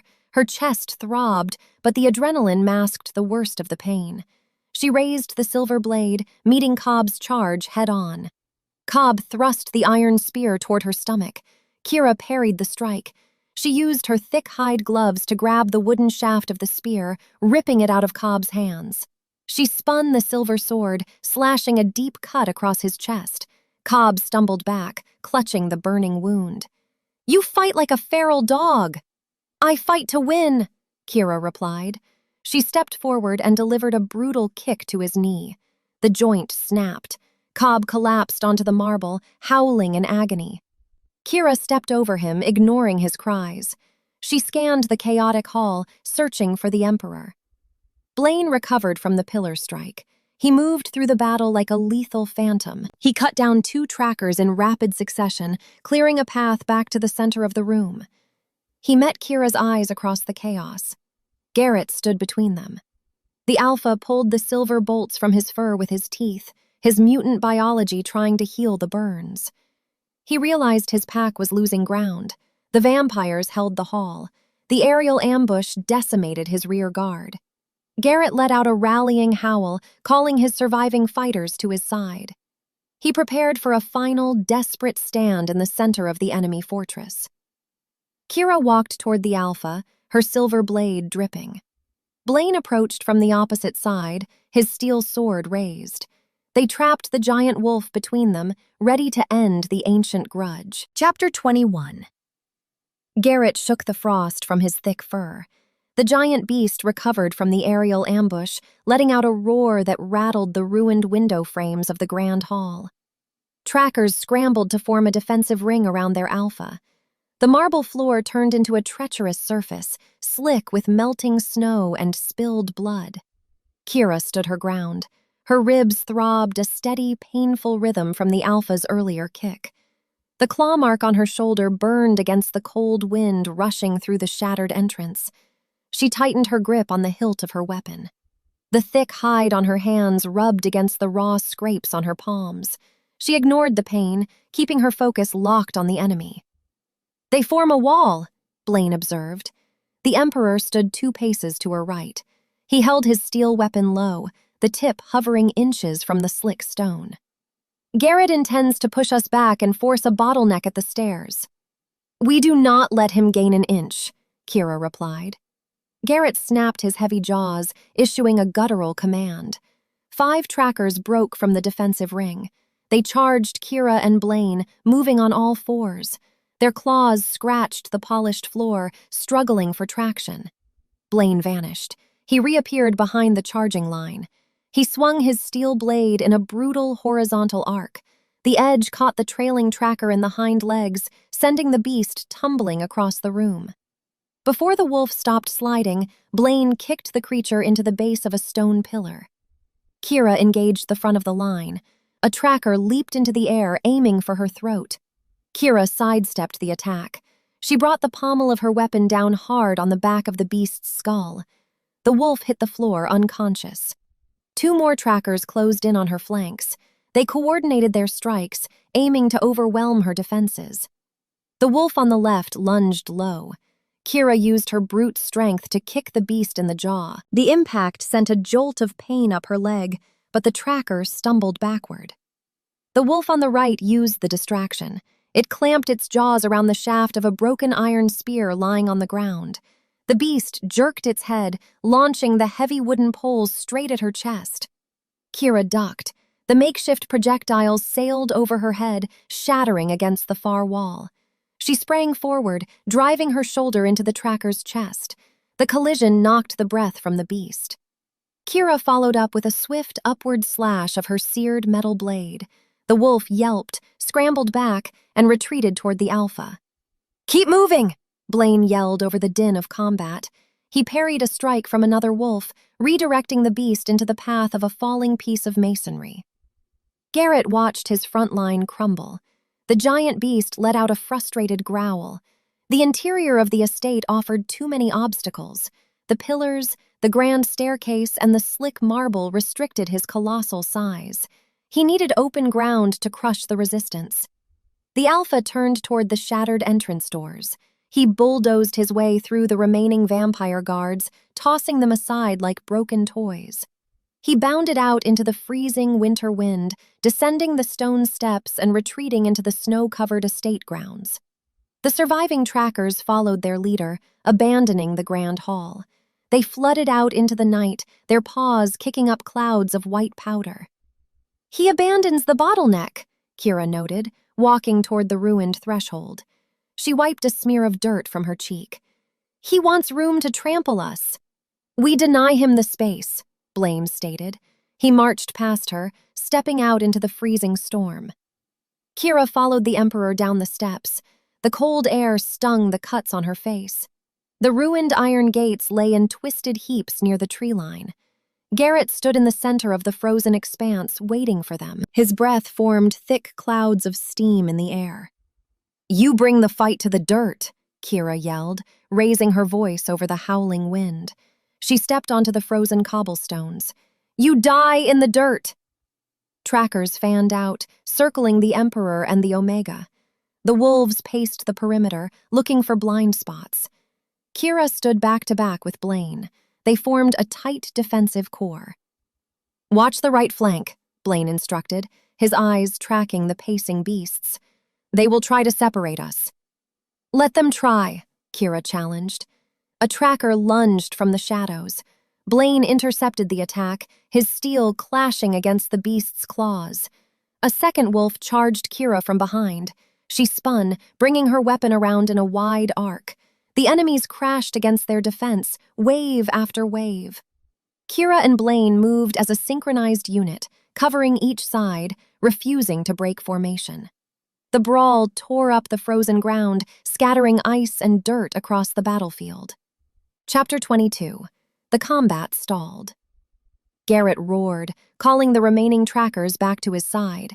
The wolves retreated from the relentless defense, limping toward the twisted metal of the ruined gates. They formed a tight, protective cluster around their alpha. The snow beneath their paws turned dark with spilled blood.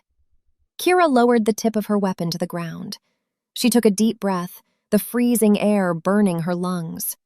Her bruised ribs screamed in protest with every movement. The exhaustion from the long night weighed heavy on her bones. Blaine stopped a few feet away. He flicked a drop of crimson from his steel blade. He did not pant. His posture remained rigid, the lethal predator calculating the next tactical move. Garrett stood tall in the center of the pack. The silver wound on his ribs smoked in the winter air. His mutant biology fought the chemical burn, knitting the torn flesh back together. He glared at the Emperor, preparing to launch a final, devastating charge with his full weight. Kira evaluated the giant beast. She looked at her own hands, encased in the thick protective gear.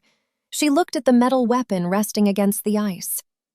"A piece of metal will not stop him," Kira stated, her voice carrying over the wind. "He has too much thick muscle. He will absorb the cuts and crush us." "We flank him," Blaine suggested, keeping his eyes on the enemy formation. "I draw his attention. You sever his tendons." "No," Kira replied. She shook her head. "You need an equal." Kira drove the tip of the weapon deep into the frozen dirt, planting the blade upright in the snow. She grabbed the fingers of her right glove and yanked the heavy hide off her hand. She tossed the protective gear onto the cobblestones.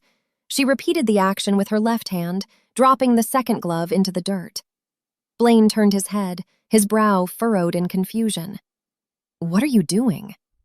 "Evening the odds," Kira said. She fell to her hands and knees. The frozen ground sent a shock of cold through her raw palms. She closed her eyes and surrendered to the animal instincts buried in her blood. The shift took hold. Her spine arched with a violent jerk. Bones cracked and realigned, the sound sharp and brutal in the quiet night. Her muscles expanded, tearing the ruined fabric of her clothes into useless shreds. Her jaw elongated, pushing her face out into a distinct, sharp snout. Thick, gray fur erupted from her skin, covering her limbs and torso to protect against the bitter chill. She let out a guttural snarl, shaking her large canine head. The transformation finished. Kira stood on 4 powerful paws. She dug her claws into the ice, finding traction on the slick cobblestones. She was smaller than Garrett, but she carried the lethal, wiry strength of a survivor. Blaine stared at her new form. The Emperor tilted his head, acknowledging the tactical shift.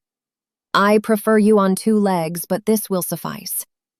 Garrett snapped his jaws. The Alpha recognized the challenge. He barked an order. The ring of trackers surged forward, charging across the open expanse.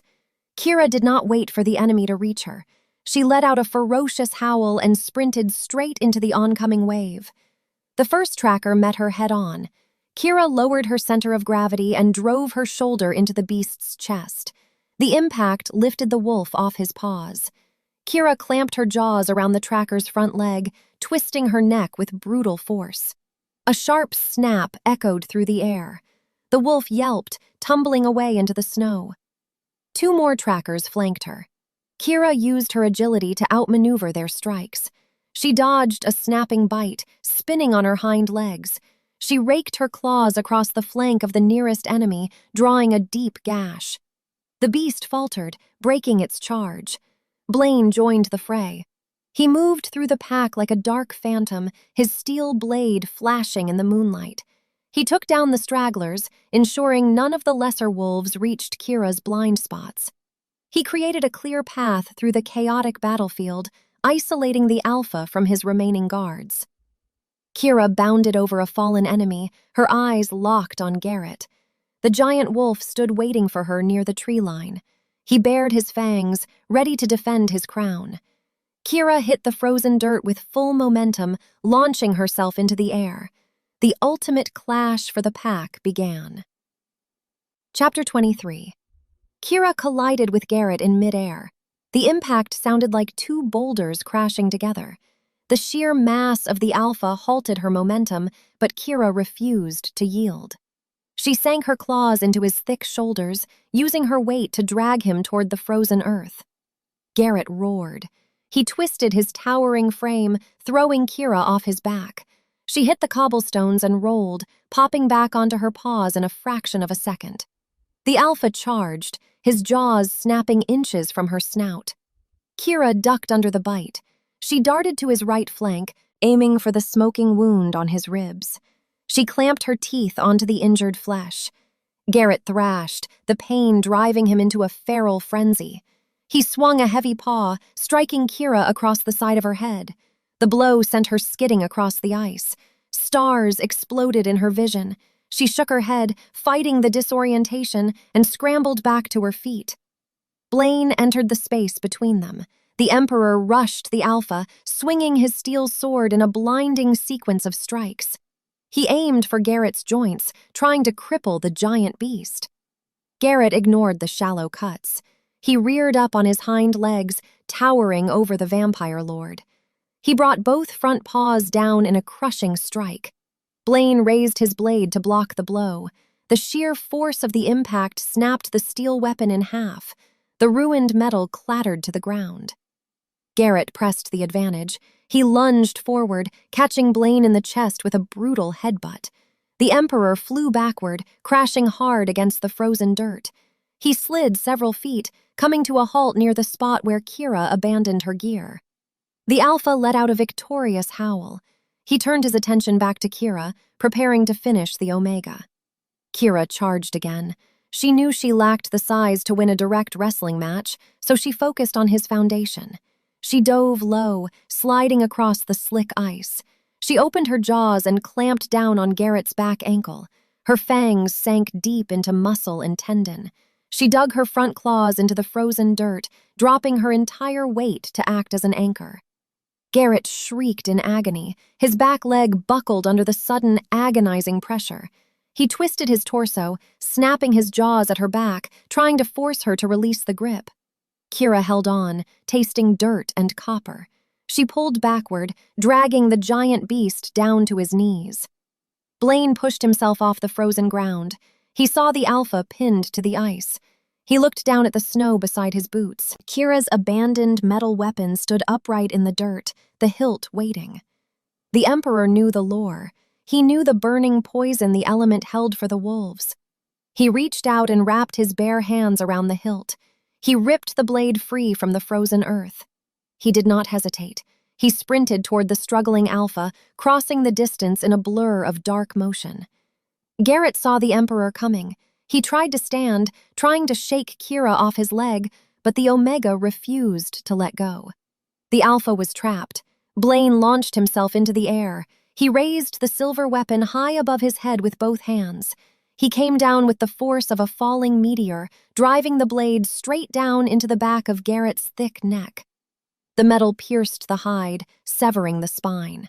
A terrible hiss erupted as the poison seared the internal tissue. Garrett went completely rigid. A final gurgling breath escaped his jaws. His eyes rolled back into his skull. The colossal beast collapsed onto the snow, hitting the ground with a heavy, lifeless thud. Kira released her grip on his ankle. She stepped back, her chest heaving, her fur matted with sweat and dirt. She watched the giant carcass, waiting for any sign of movement. Blaine stood over the dead Alpha. He kept his hands locked on the hilt of the weapon, ensuring the blade stayed buried deep in the flesh. The Emperor did not celebrate. He merely watched the light fade from Garrett's yellow eyes. The ancient grudge lay dead in the snow. Chapter 24. Silence crashed down on the estate. The howling winter wind provided the only sound in the ruined courtyard. The chaotic din of clashing weapons and snarling beasts vanished, leaving a heavy, haunting stillness in its wake. Blaine let go of the hilt. He took a step back from the giant carcass. He inspected his hands. The friction of the heavy strike left red marks on his pale skin, but the metal did not burn him. He lowered his arms, his posture returning to its usual rigid control.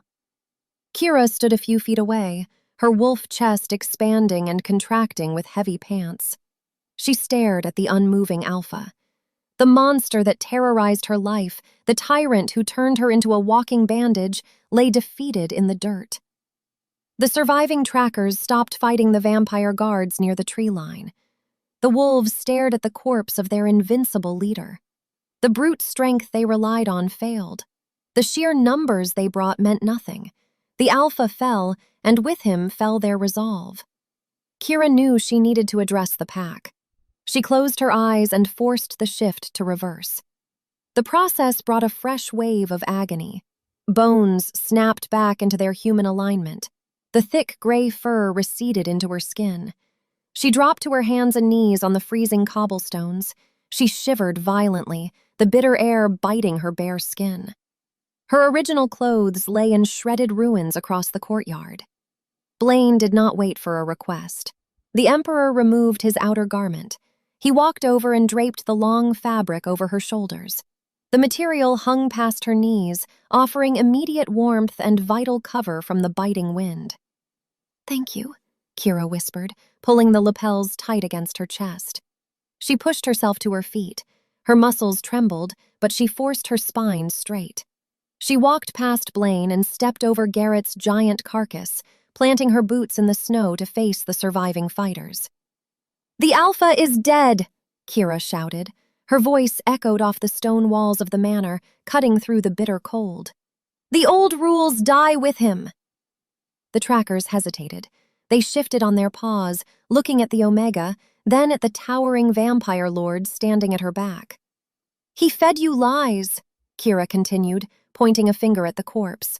"He told you the vampires wanted to enslave us. He told you this war meant survival.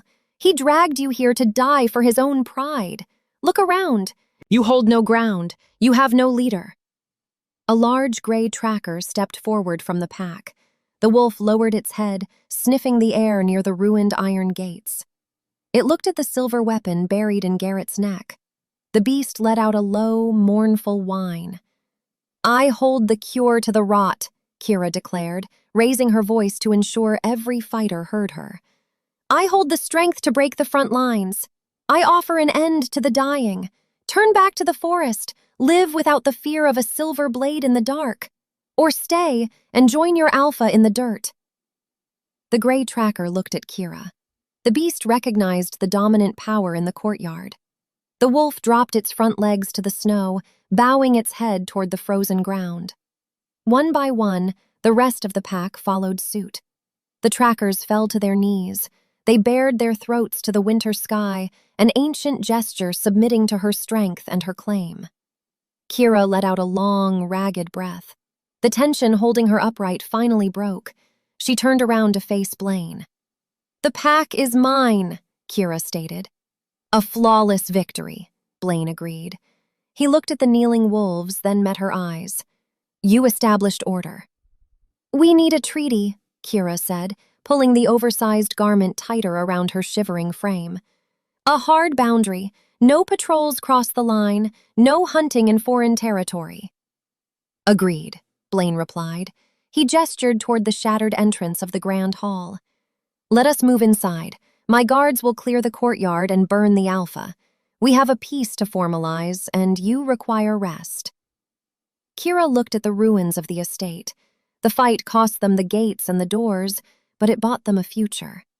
She fell into step beside the Emperor, walking back up the stone steps.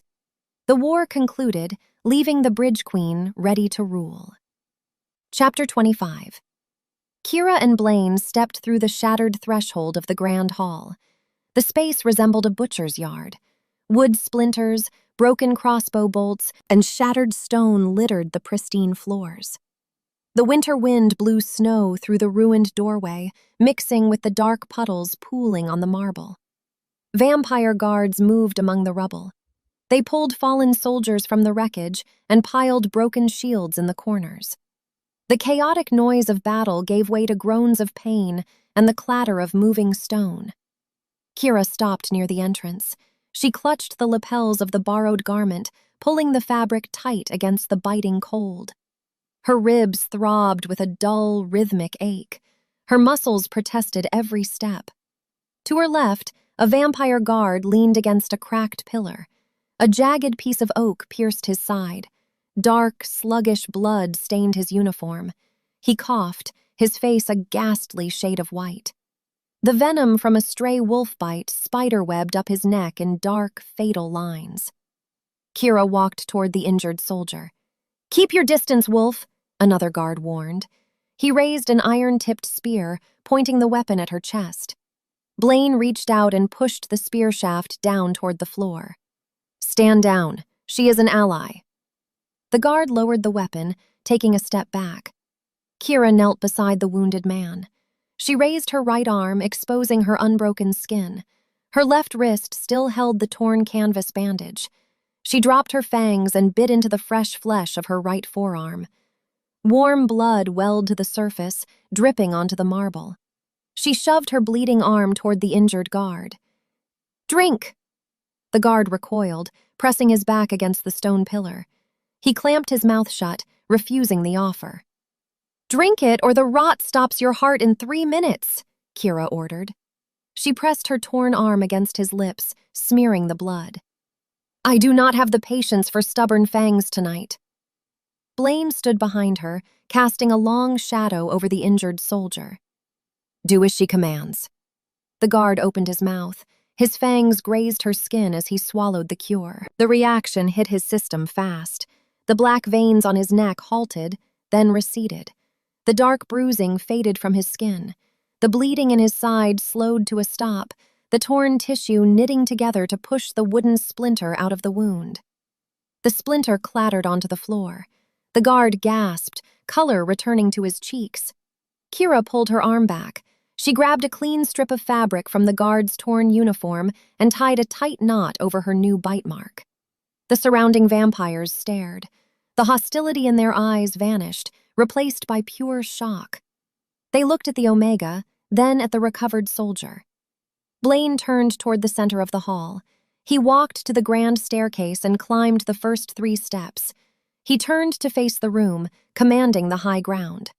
"Attention!" Blaine shouted. The clatter of moving rubble ceased. Every vampire guard turned to face the Emperor, standing at rigid attention despite their injuries. "The Alpha is dead," Blaine announced. His voice cut through the howling wind outside. "The siege is broken. The pack submitted to a new ruler." A murmur of triumph rippled through the ranks. Weapons lowered, shoulders relaxed. The threat of annihilation lifted from the estate. Blaine held up a hand, demanding silence. He looked at Kira, standing near the blood-stained pillar.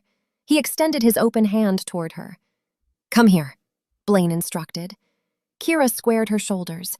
She ignored the throbbing in her chest and the burn in her scraped palms. She walked across the ruined marble floor, stepping over broken shields and shattered wood. She climbed the steps and stopped beside the Emperor. Blaine reached out. He took her bare hand in his. His cold skin met her burning heat. He did not let go. He turned his gaze back to his subjects.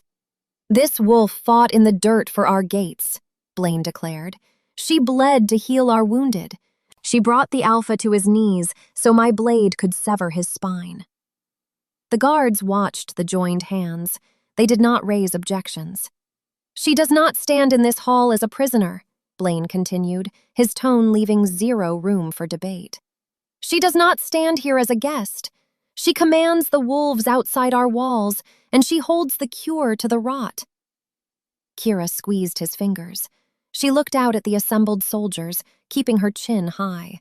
She refused to shrink under their stares. "From this night forward," Blaine stated, "she is my equal. She rules the pack, and she shares this estate.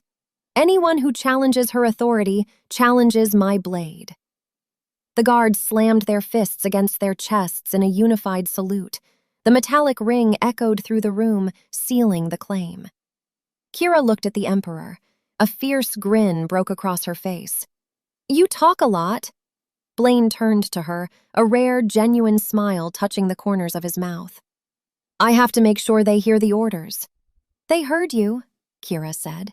She pulled him down by the collar and kissed him hard in front of the entire assembly, cementing the truce in front of both their armies. Chapter 26. 5 years later. The grand hall of Ashbourne Manor showed no scars from the ancient siege. Solid iron doors replaced the shattered oak. Pristine marble covered the floors. The crystal chandelier cast bright light over a room filled with mingling predators. Vampires in tailored suits drank dark wine from glass goblets. Wolves in heavy leather jackets leaned against the stone pillars, trading jokes and sharing plates of roasted meat.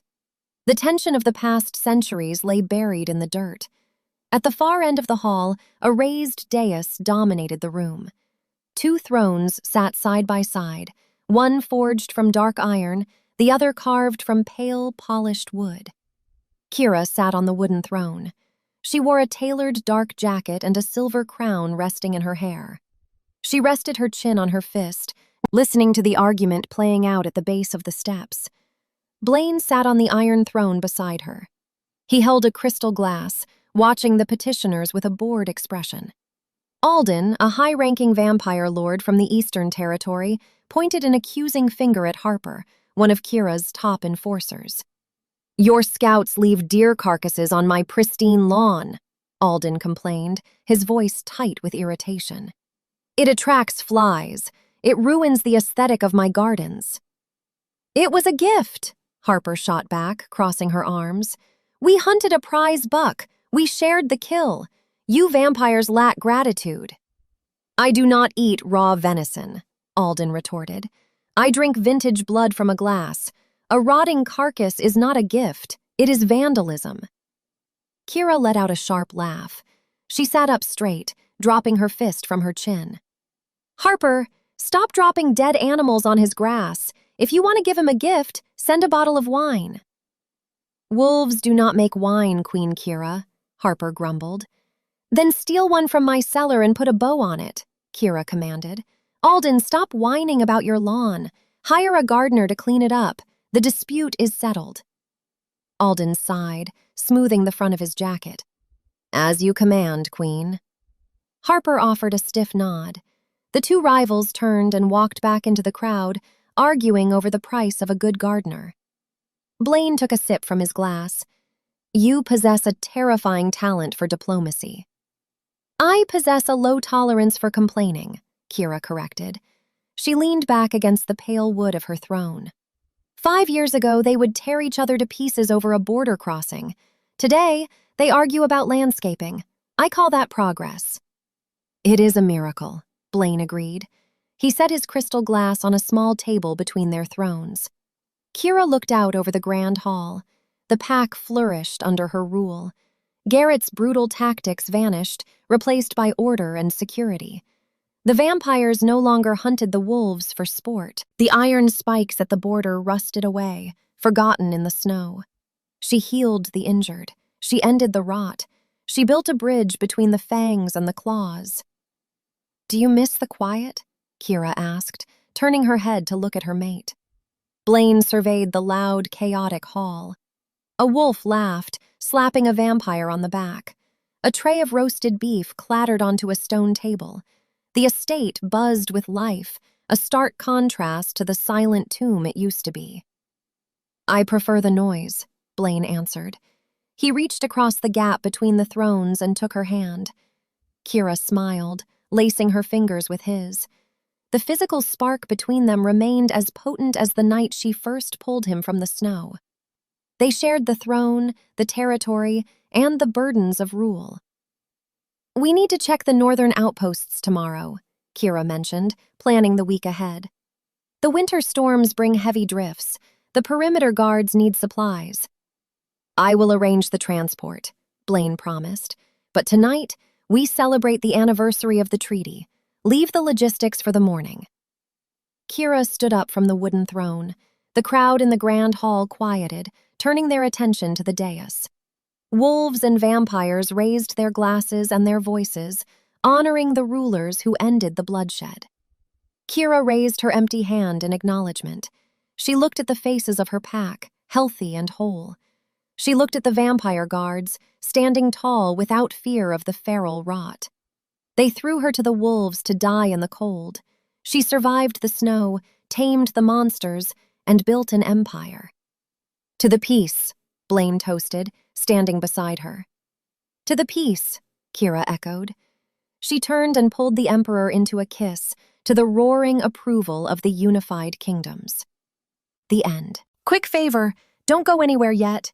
If you thought Kira had nerve for pranking a lethal vampire emperor with a root vegetable and brawling with her own alpha in the snow, wait until you meet the heroine in this next story on your screen. You have to hear this chaos unfold. Click the video on your screen right now. It is pure insanity.